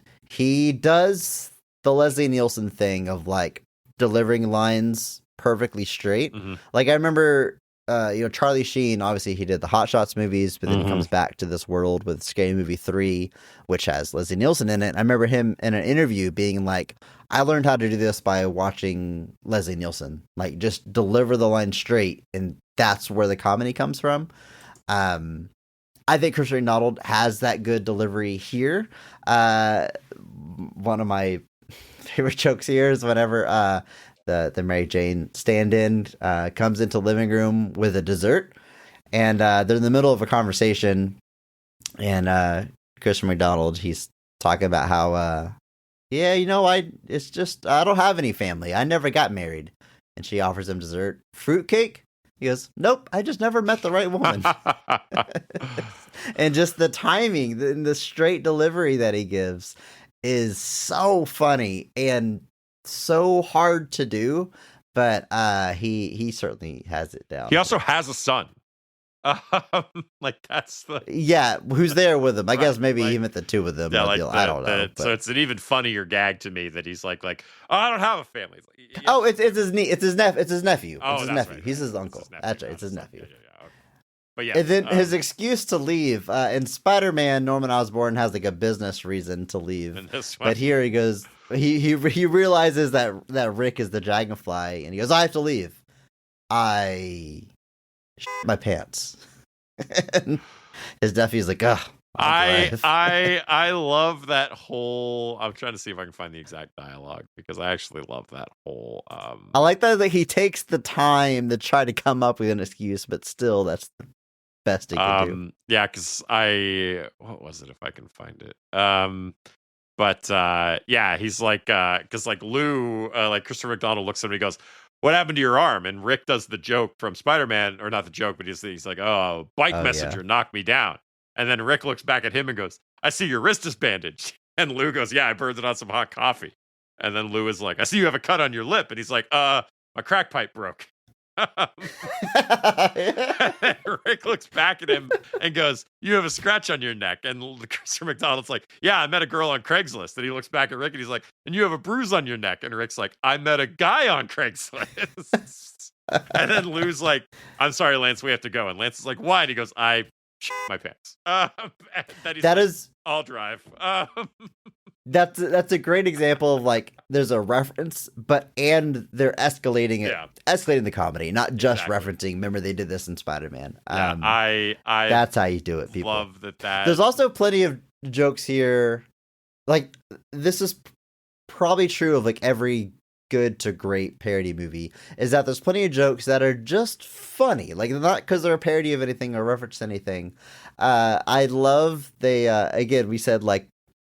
The Aunt May character dies instead of Uncle Ben, and they're at her funeral, and it's in like the establishing shot. You just hear the dialogue. It's almost blink and you miss it. Whatever the audio version of that is, blink your ears and you miss it. Yeah. You just hear them talking, and they say, "We are gathered here to say goodbye to Lucille Adams," and then the whole crowd at once says, "Goodbye." Oh god. There's just so many gags. There's a scene earlier where the Mary Jane character's name is Jill. She's standing outside talking to Rick, and this woman shouts from her window. She goes, "You're a whore, just like your mother!" And she slams the window closed. And Rick goes, "Who was that?" And she just goes, "My mother." Yeah. There's another gag that Albert does. I'm trying to remember what it was, and he's like, oh yeah, he goes, remember, with great power comes, and he kind of pauses, and Rick goes, great responsibility, and Leslie Nielsen goes, well, I was gonna say bitches, but if you want to be a virgin for the rest of your life,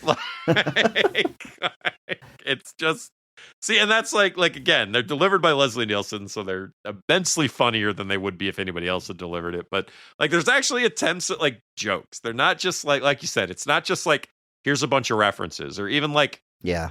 here's a bunch of then like, because like the Seltzer and Freeberg stuff was a little bit like I think later stage Family Guy is guilty of this too, where like it eventually just becomes this like there's the thinnest of premises that we're working off of, but then it's just like stuff in as many references as possible, whether or not it's relevant. You know, like you said, the fact that there's like a Britney Spears reference in a 300 parody. It's like, why? Why is that here? That doesn't make any sense. Yeah. Like, I'm not saying it necessarily needs to make sense or that it can't be funny, but if all you're doing is like, oh, and then he kicks him into the pit, and he's like, oh, what if he kicks a bunch of other stuff into the pit? And it's like, well, okay, like, what are we going to do to make the stuff that he's kicking in like funny? Like, you know, and like in my mind, what you would do is you would find increasingly more mundane things that he's kicking them into the hole for. Like, it's not that they're famous people he's kicking in. It's that like, you know, you get kicked into the pit because you've done something egregious. The joke would be that he's running out of people to kick into the pit. So he starts making things more and more egregious, even though they're kind of stupid.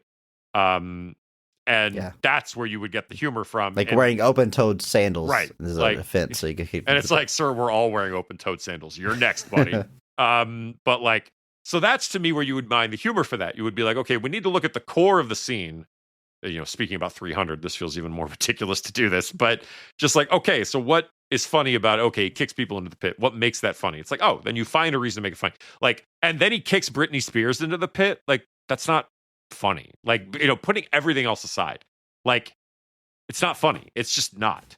And it's just lazy, I guess, ultimately at the end of the day. And that's, I guess, what I would, you know, if there was a word I would use to describe a lot of parody stuff, that's really what it is. It's just lazy. Like, it's lowest common denominator. And there's at least there's effort being made here that was not in other places, I will say. It's not the strongest part of this movie, #PP. So but I was not expecting there to be so many Stephen Hawking jokes in this movie. Right. Like, there's this Stephen Hawking stand-in that shows up in a scene like, oh, that was weird. And then he recurs like 2 more times, including the finale here. And it's like, why are we going so hard at Stephen Hawking? And like, most of the jokes are like he's saying outlandish things with his text-to-speech voice.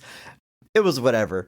But #PP, bringing on something I do like about this. I like that there's several times where like he gets thrown from his chair or falls, but like he's still doing the text-to-speech voice as if like that's how he actually talks. Yeah. I thought that little bit was funny. Yeah, but like he ends up in the beehive, and you just hear ow, ow, and it's like, wait, how is he doing that? But yeah, that was good. Yep.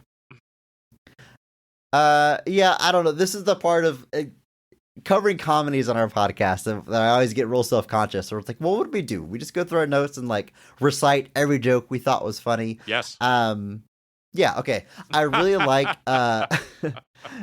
So there's it kind of does the thing where I was talking about where it kind of just makes a reference. Like there's they parody the Tom Cruise video that was like, yep. You know, this is like peak Tom Cruise backlash time, and the guy they get to do Tom Cruise does a pretty good Tom Cruise impression. But like for the most part, I'm like, oh yeah, that was weird. I know what they're referencing here, but they put a button on it that I thought was pretty funny because Tom Cruise is talking about, you know, now there's these superheroes and what, they can fly. I can fly. And it cuts to a news anchor saying, Tom Cruise is dead. And there's an article that he tried to fly. Well, yeah, died. I love that. The headline is Tom Cruise cannot fly. Like it literally just points out, can't fly. And I was just like, yeah, that was pretty good. I thought that. But was news anchor deadpan deliveries are, yeah. We talked about on Jay and Silent Bob. Like it's usually a pretty good recipe for terrifying. Keith David is in here. Yes, he is. I don't know. It's one of those things like, is this cameo or just a bit part for Keith David? Keith David has made a career out of small parts like this, but the man is so funny. He can do it. I mean, he can do He can anything. do I anything. love the show. He can be Talked about him on the serious. He can thing. be funny. He He can be menacing. He can be scary. He can be funny. Absolutely anything. Has a legendary voice. But he plays the police chief here, and he's on the news talking about how we don't need. I want to get the line right. They don't need superheroes in the city. He says what Empire City needs is more cops and a Hooters, and it's just wonderful. and I love that it cuts back to Rick, who's just got that face of just like, huh? Like just how's that the thing? Just and like that's always like there's such a fine line with that too in these comedies too, where like you have to be careful with like acknowledging the absurdity. Like you can't go too hard on that, because I think if everybody's in on it, it just kind of loses the appeal. But just the right timed moment of hesitation can be extremely funny. And like that's one of the moments where I think it works pretty well. But like there's definitely movies where like all people do is point out the absurdity of it, and that just kind of kills the magic of it. Like part of the humor here is that we're all taking this seriously. But just the right moment. And it happens in Airplane and Police Squad and plenty of others too, where like, you know, there's moments where like, you know, something happens and the characters all go, and then they just keep like, but man, just the delivery of those is so good. One of my favorite gags in all of the Naked Gun Police Squad stuff is just, it's in the first one where Nordberg is in the hospital and Leslie Nielsen is just like, and don't you worry, no one on this force is going to rest for a minute until we find who did this. Now let's go get a bite to eat. And they all leave. But it's just that brief pause followed by the joke, and then they all leave, and it's just it's timing too. Like people really do like it, because that's a thing where like if you let it sit too long, then you know there's a gag coming. But just give it that one moment to breathe, and aces every time. All right. One last gag I'm going to throw out here because it's one of my favorite jokes in the movie. It's whenever the dragonfly, he first starts realizing he has powers and he needs using them for good. And he's on the street and there's a runaway truck that's about to hit an old lady and her dog. And he jumps into action. He's just in normal clothes. He just jumps into action to save the day. He shoves her out of the way and the truck hits him. But because he has superpowers, like the truck just bends around him and he's fine. He successfully stops the truck. A crowd forms around him. They're like, wow, you saved that lady. He's like, yeah, I guess if I hadn't pushed her out the way. And he looks over and sees that he shoved her into a wood chipper. Her legs are sticking out. The dog is hanging by his leash and he's slowly getting sucked in. And it's already such a dark joke, but no one goes over to save the dog. It cuts back to him, and just in the audio, you hear the dog yelp, and he got sucked in too. Did not see it coming. Very funny. It's not a 1-to-1 for like in the Spider-Man movie or anything. Mm-hmm. So I wholly original joke. Very dark, but very good. Yes, quite good. This is just, this is a movie that's like, so I want to state that like this movie is existing on a tier far above things like epic movie, date movie, Meet the Spartans. You mentioned like one earlier, paranormal movie. I don't think that has anything to do with anybody. I don't think it does. I just didn't know it existed. I didn't but like either. Just to show you how much slop was coming out at the time. Oh, that is a American parody comedy horror film directed by Kevin Farley. Starring Kevin Farley.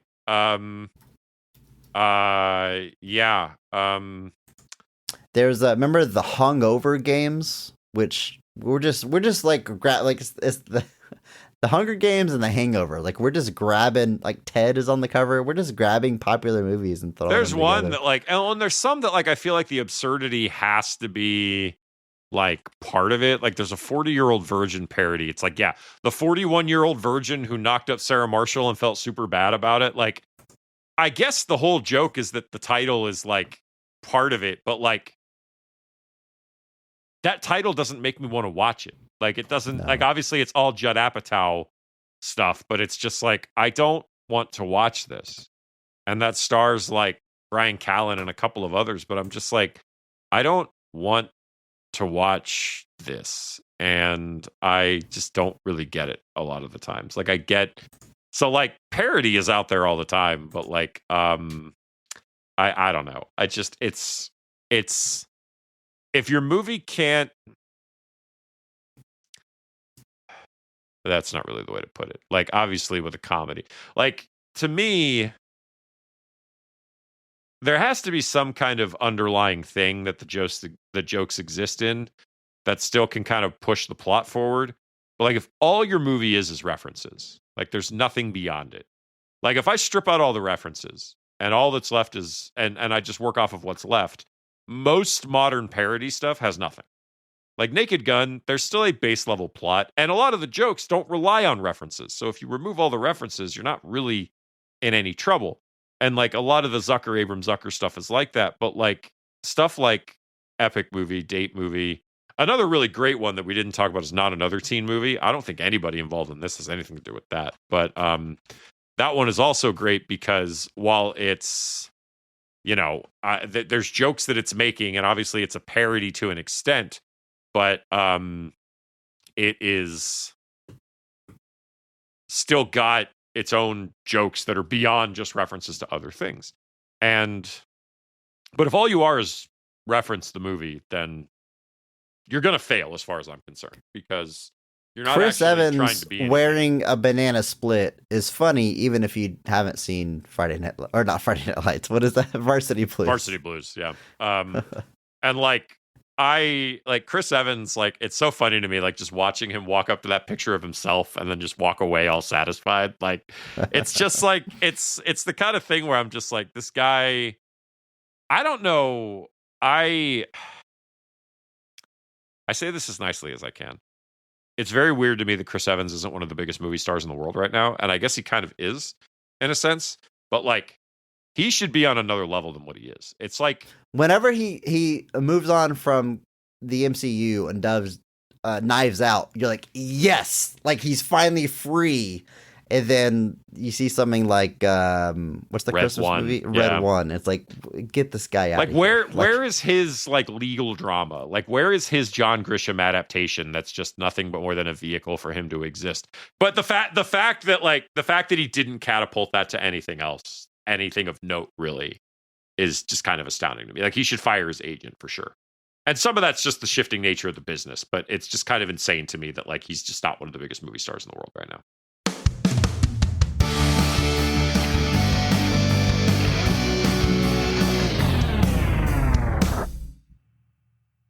I mean, this month is almost over. Listener Demands month is almost. The year is almost over. It's almost 2026, Andrew. It is. Oh God, why'd you have to say Weird. that out loud? Wild.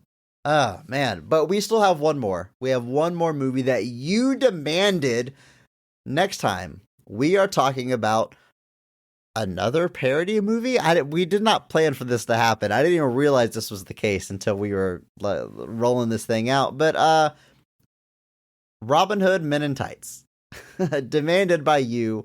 It will be covered by us. And it's a movie that I don't like. I grew up just thinking it was a funny Robin Hood, like a funny movie. Like I'd never thought of it as a parody movie. And I, as the time of this recording, have not rewatched this in a very long time. I'm curious how 1-to-1 it is for things like, what's his name? What's the Robin Hood Prince of Thieves? Kevin movie? Costner. Kevin Costner. Thank you. Like I don't think it does what this movie does, and parody is like the 10 most popular movies of the day. I don't think. I don't know. It'd be fun to go back to, but yeah, back-to-back comedies in the year. Hey, I ain't sad about it. This is another one. It's a little bit, and I've probably mentioned this before, but it's a little bit like Dracula Dead and Loving It when you realize that it's largely driven by like Bram Stoker's Dracula. Then you realize Robin Hood Men in Tights was largely driven by Robin Hood Prince of Thieves. And it's one of those things that as a kid, you don't know what those things are. So you're seeing this thing bereft of context. And the fact that they were still so funny to us as kids is actually, I think, extremely telling in the movie's favor. That while it is existing in the shadow of something that came before, in the sense that that's what it's a parody of, it is funny enough on its own that you don't have to have seen that to be funny. There are jokes that obviously make more sense if you have, but that's the key to it. It can't solely be jokes about a thing that exists in a specific space, because then otherwise the movie has no identity on its own. Anyway, we'll talk more about that next week. Bye. Just remember, maybe not every movie is great. But all movies have greatness. Thank you to Mark Benavides for singing our theme song. You can check him out on Instagram at NotThatMarkAnthony. Thanks to Mitch for the music. Follow him on Blue Sky. Check our show notes for the SoundCloud link. Check out our store on TeePublic for some Best of the Rest merch. And if you enjoyed this episode, please share it with a friend. That's the only way that we grow. Follow us on social media at BOTRcast. Thank you.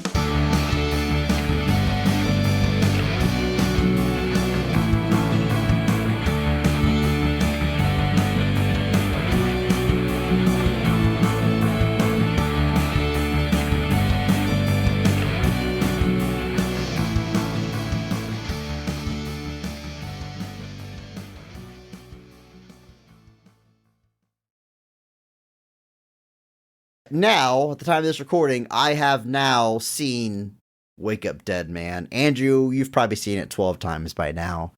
I know you enjoyed it. I enjoyed it. And I thought we could just real quick, top of the episode here, about a very different movie. Do just a very brief, spoiler-free bonus episode. Best of the best. It will not be brief. Wake Up Dead Man. It's I have a Mark Strong award and a best scene ready to go. How about you, Andrew? I know I'm springing this on you. Okay. Well, why don't we start with who's your Mark Strong award winner for Wake Up Dead Man? It's Josh O'Connor as Father. 1,000%. Yeah.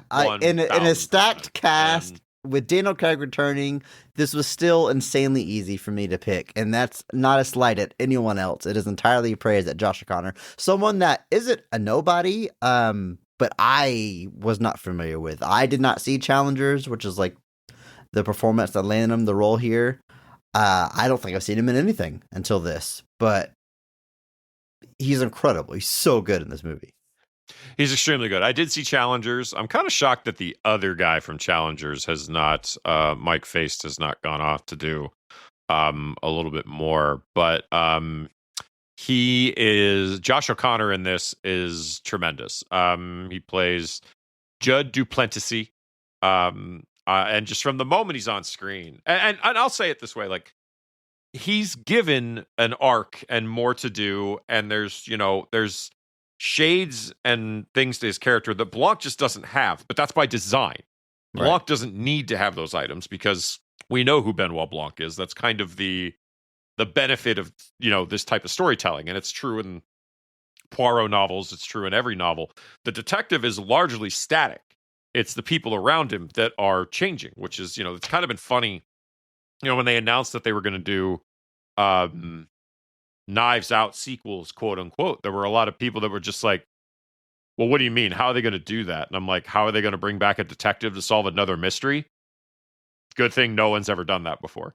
And it's like people were confused. And I guess maybe if the idea was like they're doing an actual sequel to Knives Out, like this is when calling it a Knives Out mystery is actually more confusing than just marketing And so there were people that were like, how do you make a sequel to Knives Out? That story's finished. And that I don't disagree with. But I'm like, they're probably just bringing Blanc back to solve more mysteries, which is ultimately what happened and has just been a tenet of mystery fiction for centuries.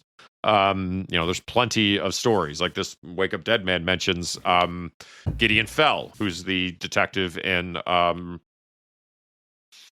Hollow Man, which has a different name in the United States if you're looking for it. I think it's called the Three Coffins mystery. But it's a tenet as old as mystery fiction is, that you just have the detective solve a new mystery, and then you get information about the detective as you go through. Like, we've gotten little tidbits about him throughout each of these movies, but Blanc, and I think Ryan Johnson put it best, Blanc is never the main character.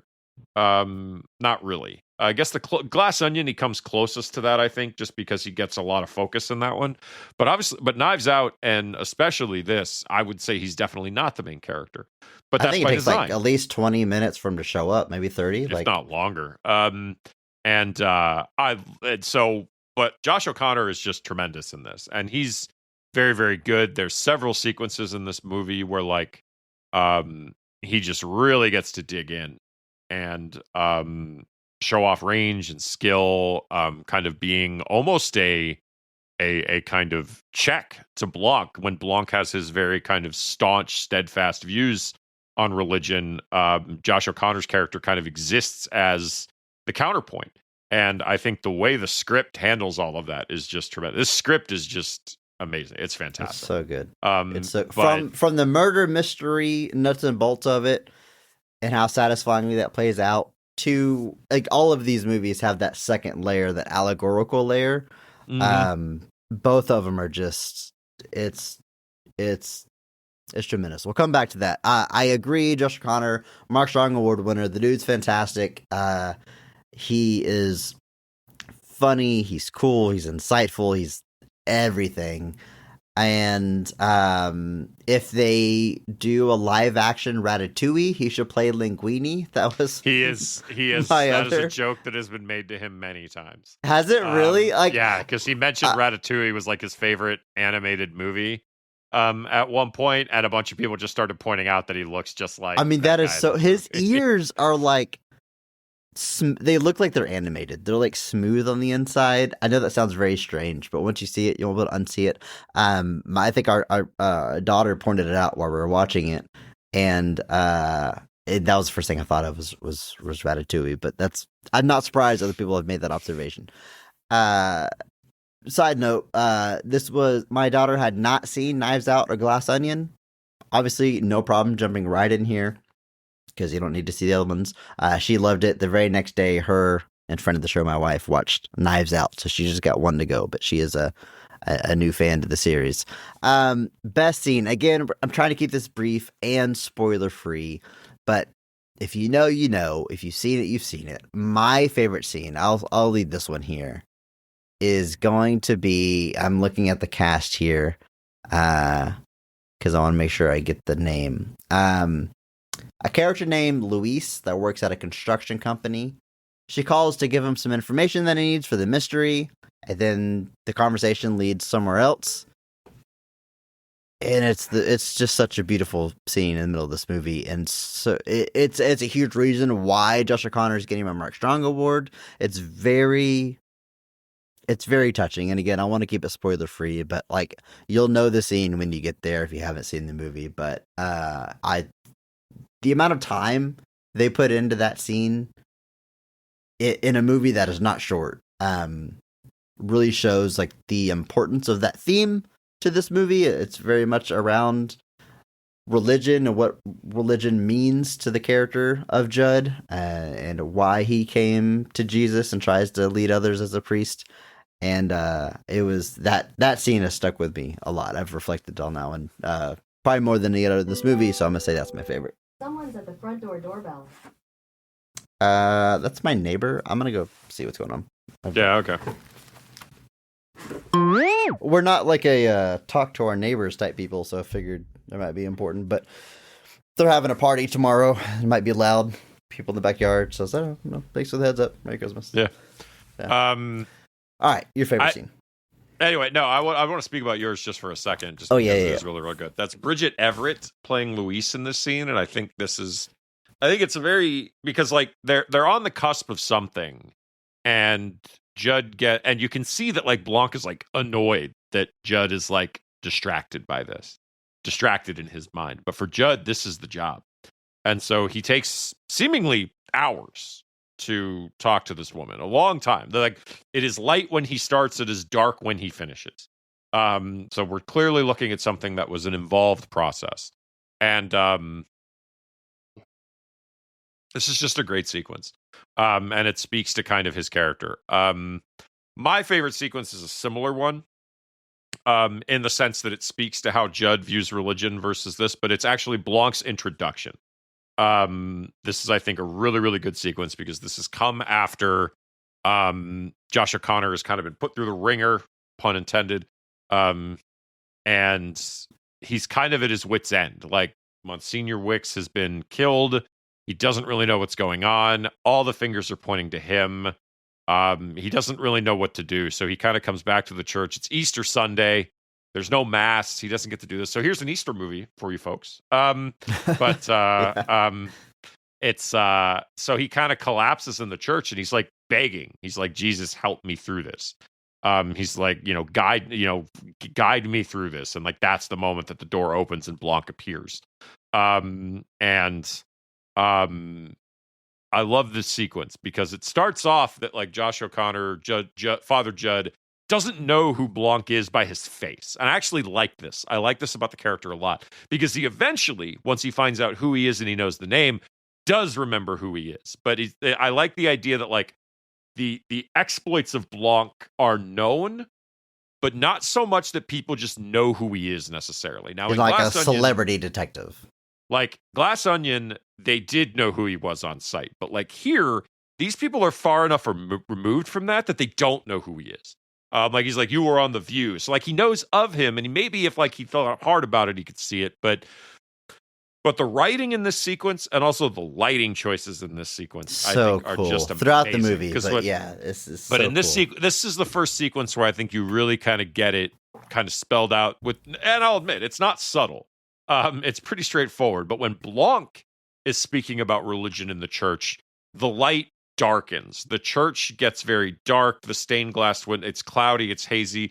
The whole room goes dark. And obviously that's reflecting Blanc's view on the church, which is it's this archaic institution with these draconian ideals that's, festering, homophobia, hiding its own problems. It's a fiction. It's a story is what he calls it. And, he kind of gets it all out of there. And then there's this like moment of realization where Blanc is kind of like, oh, yeah, you probably want me to leave now. And Josh O'Connor's character with like endless grace just goes, no. He's like, you're being honest. It's good. Like you need to say what you feel. And he starts speaking about the idea that, yes, it is storytelling, but he uses that within the frame of like, it's storytelling, but to get us to a common place and to get us to a thing that we know is true.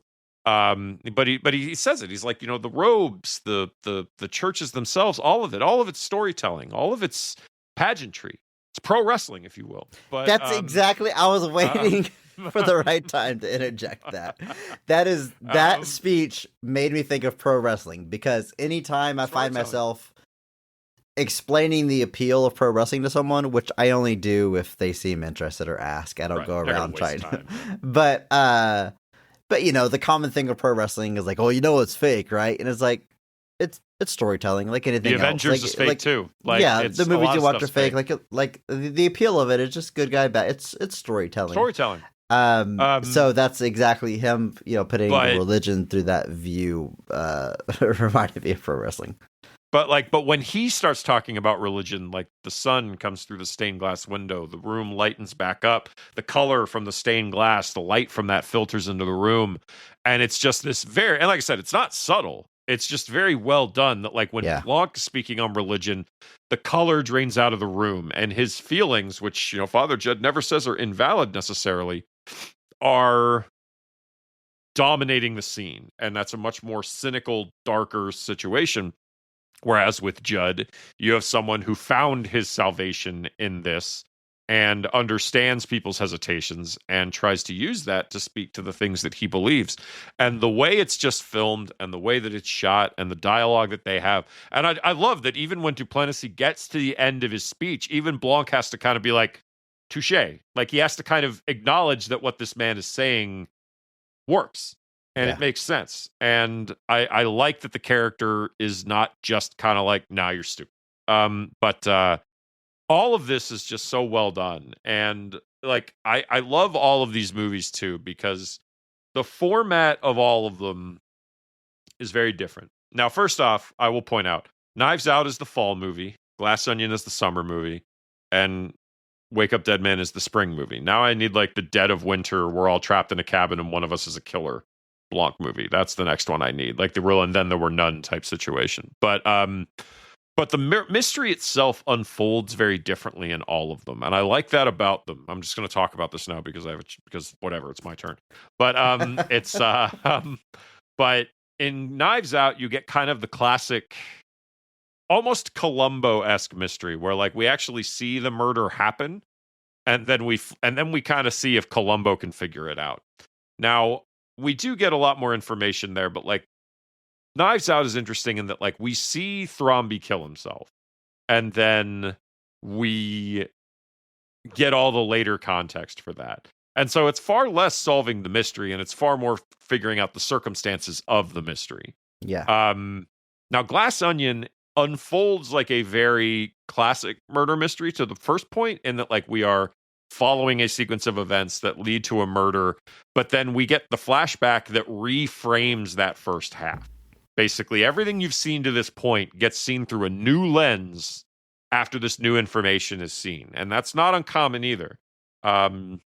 And then with Wake Up Dead Man, you get kind of your almost most classic murder mystery, in the sense that this is a sequence of events that unfold. There obviously are revelations made of past events, but there's no like serious like we're flashing back and figuring out additional context like there was in Glass Onion, and there's no like, hey, the things that you saw have greater context like in Knives Out. This one is it's obviously using things like the Hollow Man as a very open influence. And obviously, like, there's literally a whole list of books that he does. And if you want locked room mysteries, that list in the movie is particularly good about it. But it's just really, really well done. And I like that they're not kind of content to just be the same mystery, essentially. Obviously, and correct me if I'm wrong here, but I think something that's different about this one too is Wake Up Dead Man is the only one that has a prime suspect throughout the movie. In a sense, yes. The people trying to solve it think they know who it is throughout the movie. I'm trying to be vague, spoiler free, but I feel like that's an element. I don't know that this movie necessarily has them know who did it necessarily. They're like Judd is suspected for a lot of Wake Up Dead Man, and the cops suspect him. But yes, Mila Kunis is like, we're circling the drain on this one person. Oh yeah, okay, yeah. Daniel Craig is trying to prove his innocence if he can. I mean, like I just to a degree, because I don't think that element existed in the first two. A little bit in Knives Out, and that Marta is like a prime suspect, but like more so. But even in Knives Out, the cops are just kind of like, we don't really know what's going on here. Like, we don't really know what the deal is. And then Glass Onion is one where like everything's happening sort of in real time. So there's no cops involved in Glass Onion. So like, and Glass Onion obviously plays as well a little bit in that vein of like, we're trapped on an island, there's no one, so the killer has to be one of us type thing. But yeah, like very much that like, you know, Mila Kunis' character is like, he is the suspect, he is the guy. And unless you give me something else, he's going down for this because all the evidence is going to suggest it's him. And it's just so well done. I saw it twice in theaters. I saw it the Tuesday it came out right before Thanksgiving with Liz. And then I saw it on Thanksgiving with my friend Lawrence. Watched it already once at home, watched it on the plane to New York. Did not watch it in New York. Confined myself to Christmas movies because I was trying to, you know, build the aesthetic. But but like, and then I was gonna watch it on the plane ride back, but I kept falling asleep. So I just never really dived in. Like, I would wake up and be annoyed that I woke up, and would be like, oh, it's so annoying that I can't sleep, and then would fall back asleep for 20 minutes. It was a very odd sequence where I just kept falling asleep and then would wake up and be annoyed that I couldn't sleep. And then came home and slept for like 4 more hours. But it's that was this morning, and then woke up and you're now recording a podcast. So we all appreciate your sacrifice. So yeah, my sacrifice. No, so I just, it was so well done. People are asking like, where does it rank? And like, I actually like don't ask me to pick between my children, but I don't care for Job. But it's I've been thinking about this a lot, even though like we've said it on mic, I'm not a huge ranking person, but I think it's just a fun jumping off point for conversation, but I don't get too serious about it. But I have been struggling to figure out where I stand.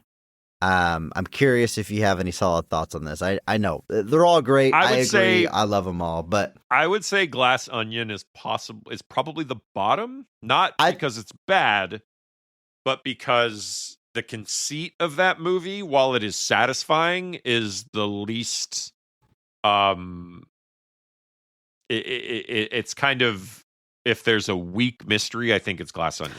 I agree. The only thing I'm confident about is that Glass Onion ranks third, but I also think Glass Onion, it feels, it was very important for the follow up to Knives Out to not have the exact same aesthetic. Like this one tonally and being in an old building feels a lot more cut from the same cloth as Knives Out. So I think it's very important that we have that detour with part 2 to kind of establish that these aren't going to be all aesthetically the same. Like establish the variety. And that way it feels a little, this is kind of weird, a little like Ocean's 12 or Toy Story 2. Like we're taking it away from the thing that people loved. Third one, it kind of comes back to it, but we've kind of established the series can have variety. Can go anywhere. Go places. Can go do anything it really wants. So I think it's very important in the canon for that reason. And there's stuff I love. I mean, we have a whole bonus episode. I love Glass Onion. Don't get me wrong. Like it's great. But that one's number 3. For sure. Knives Out has something going for it that no other movie in the series ever can, where it introduced me to the character of Benoit Blanc and the world of the Rian Johnson mystery. And that movie was such a surprise, such a delight, such almost out of nowhere that high can never be hit again by another movie. So it's got that je ne sais quoi to it. But beyond that, I don't think anybody would be crazy for saying Wake Up Dead Man is the best one. And I might land there the more I sit with it. I will say Knives Out still has my favorite cast. Supporting characters, I think they're unrivaled. I love every character in that movie. Like the marriage of great casting and great characters and great writing is just, that's Knives Out is still the peak for me. Oh yeah. Here's my take on it. I think Wake Up Dead Man is my favorite mystery of the 3 movies. I think the actual murder mystery portion of the 3 movies, I think Wake Up Dead Man is my favorite, if only because it is the most classic. In the sense that it is a series of events that unfold that lead to a murder. The detective enters and we solve that murder. Knives Out plays with that format a little bit by having the death happen rather openly, but then adding additional context to why the murder is not quite what we thought it was. It's almost a misnomer to call Knives Out a murder mystery, in the sense that the murder is not really in question. Or rather, the death is not what's in question. It's the circumstances of it that are. So there's still a mystery to be solved. There's the whodunit to an extent as well. But to me, being a fan of mystery fiction, Wake Up Dead Man, in the vein of things like The Hollow Man or The Murder of Roger Ackroyd or Murder at the Vicarage, it's the one that's the closest to those things, where we have a murder that takes place, the detective enters, and we solve it. But just the way they approach it, obviously, locked room mysteries are some of my favorites as well. Like Murder of Roger Ackroyd is actually really, really good in that regard because it's a locked room mystery. And then there's also another kind of narrative hallmark of detective fiction that I think kind of appears in Murder of Roger Ackroyd for the first time. I don't want to say because it's kind of a spoiler.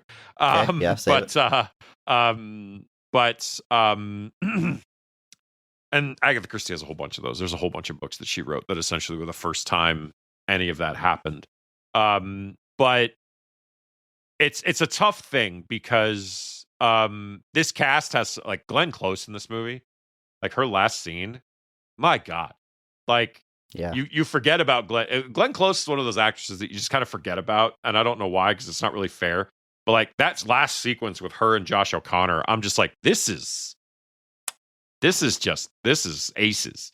This is like literally like you both of these actors, are just like relishing being able to chew this scenery and have this kind of dialogue. And so if I were to rank the mysteries, it would probably be Wake Up Dead Man, Knives Out, Glass Onion. The movies themselves, obviously, that cast of Knives Out is just so stacked, even in hindsight. And they're all stacked. Don't misunderstand me. Like, this one has Josh O'Connor and Glenn Close and Josh Brolin and Mila Kunis and Jeremy Renner and Kerry Washington and Andrew Scott. and Thomas Hayden Church and Jeffrey Wright and all sorts of stuff. Like it's kind of wild that how many people are stacked in here, and then even Glass Onion.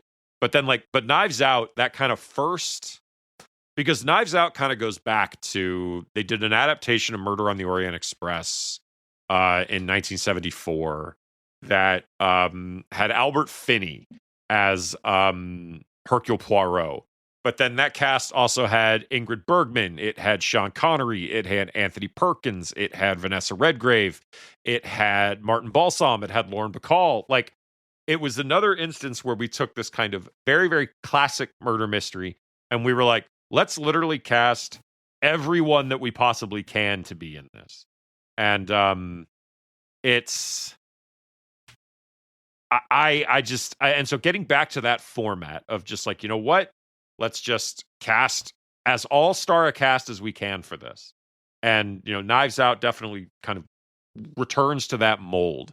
You know, something like The Last of Sheila, which is another of my favorite murder mysteries. That one is written by Anthony Perkins and Stephen Sondheim. But that one is another one that, like, it stars Richard Benjamin, Dan Cannon, James Coburn, Joan Hackett, James Mason, Ian McShane, Raquel Welch. Like, this kind of 70s murder mystery spree of just getting this massive cast. Also, Ian McShane in 1973. It's weird watching him in that movie because obviously everybody knows Ian McShane like now, but in 73 he was like 31 and looks more like a man than I ever will. But but so Knives Out kind of returning to that format of just like all-star detective, all-star cast. There's a novelty to that. Novelty, maybe not the right word, but like you just can't beat that in a way. Like you said, it's the first Benoit Blanc. It's so cool the way that it's done. It's just so good. I spoke about it a little bit earlier, but another place where I think I might give the point to Wake Up Dead Man is all these movies have the allegory where Knives Out has its statement about white privilege and immigration policies of America. Glass Onion has its take on tech billionaires and how we prop them up. And Wake Up Dead Man has these themes of our relationship to religion. And all three movies are great. Can't emphasize that enough. And they all work. They're all very successful. But the subtext and the allegorical layers of Wake Up Dead Man I found very moving, very touching, so well crafted, so well done. And there's a maturity to it that it's hard to praise this without sounding like I'm being negative to the other two. I'm not, but it was just different and unexpected. It doesn't have there's certainly satire in the movie, but the overall theming wasn't satirical in the way the last two were. So in that way, that's why I feel like it's a little bit more of a mature take. And Ryan Johnson has said that this exploring religion, our relationship to it, was very personal to him and his relationship to religion in his own life and how it's changed over time. And I think you can feel that. And going into it as a believer or non-believer or wherever you fall, I think you can find meaningful conversation and thought-provoking themes, and I think that's just so well done. So I think I'm giving the point to Wake Up Dead Man in that. I would agree, and I actually agree with the point there because the themes that Knives Out, like in Knives Out, the family are wrong. They're just wrong. Like the nepotism that they feel towards their successes, the entitlement they feel to the wealth, the disdain they have for like Marta being an immigrant and all of that, they're wrong for that. And it's Harlan that's seen as the good one in that situation, but like his whole family, that idea of inherited wealth and all of that, like that's something with like kind of a clear right and wrong, at least, in the sense that how the movie explores it. Glass Onion very similarly in the sense that like, what is his character's name? Miles Braun. Like Miles Braun is wrong. Like he's an idiot. That's the point. Like when they're talking about the idea of like propping up these people that are not smart or propping up these people that don't really care about the future, they're just interested in, their legacies or whatever. They're again presented as wrong for that, which I don't disagree with. I think those people are wrong and they're actively buying into their own hype in a way that's just going to be, dangerous for the rest of us now. But with Wake Up Dead Man, I think it's the first instance where the themes that it's exploring can honestly and like there's no moral correct. There's no inherent side being presented as incorrect. Wicks to an extent, in the sense of how he's viewing it. Like, Wicks is obviously presented as being a bit of a villain for the way that he views things. But Josh O'Connor's, faith versus Blanc's kind of atheism, neither is presented as the correct option. Yeah. It is a much more nuanced take, in the sense that it is dealing with something that is much more nuanced. Whereas, like, the fact that tech billionaires are stealing from the world and propping themselves up, that's pretty straightforward. The idea that, inherited wealth and those things, like the themes of the first two are much easier to be like, this person is wrong for thinking this, or at least this person is misguided for thinking this. Whereas in Wake Up Dead Man, mostly in the not rivalry, but the rapport between Blanc and Duplessis, that's not one where there's some moral correctness. Now, obviously, like I said, Wicks is a different story with the way that he chooses to do things and the way that he views the church. But it is different in the sense that this is the one where I think they're not trying to present either side as necessarily being correct, or villainize a group for thinking a certain way. And it's just so well done. And I hope they make these forever. I know they've talked about, obviously the third one just came out. There's not going to be a lot of talk now for the fourth one. I think Ryan Johnson has said he's going to do something else first. Which makes sense. 3 in a row has got to be. 3 in a row is pretty good. Yeah. So I would hope that, and I think they've both said that, like, as long as there's ideas and as long as we enjoy doing it, we'll keep doing it. And I will be there every time. And maybe the next one will actually properly go to theaters now that we're done with Netflix. We'll see. We have a whole other movie to talk about. I should have done that one in brief, but hey, let's bring in that theme song. We're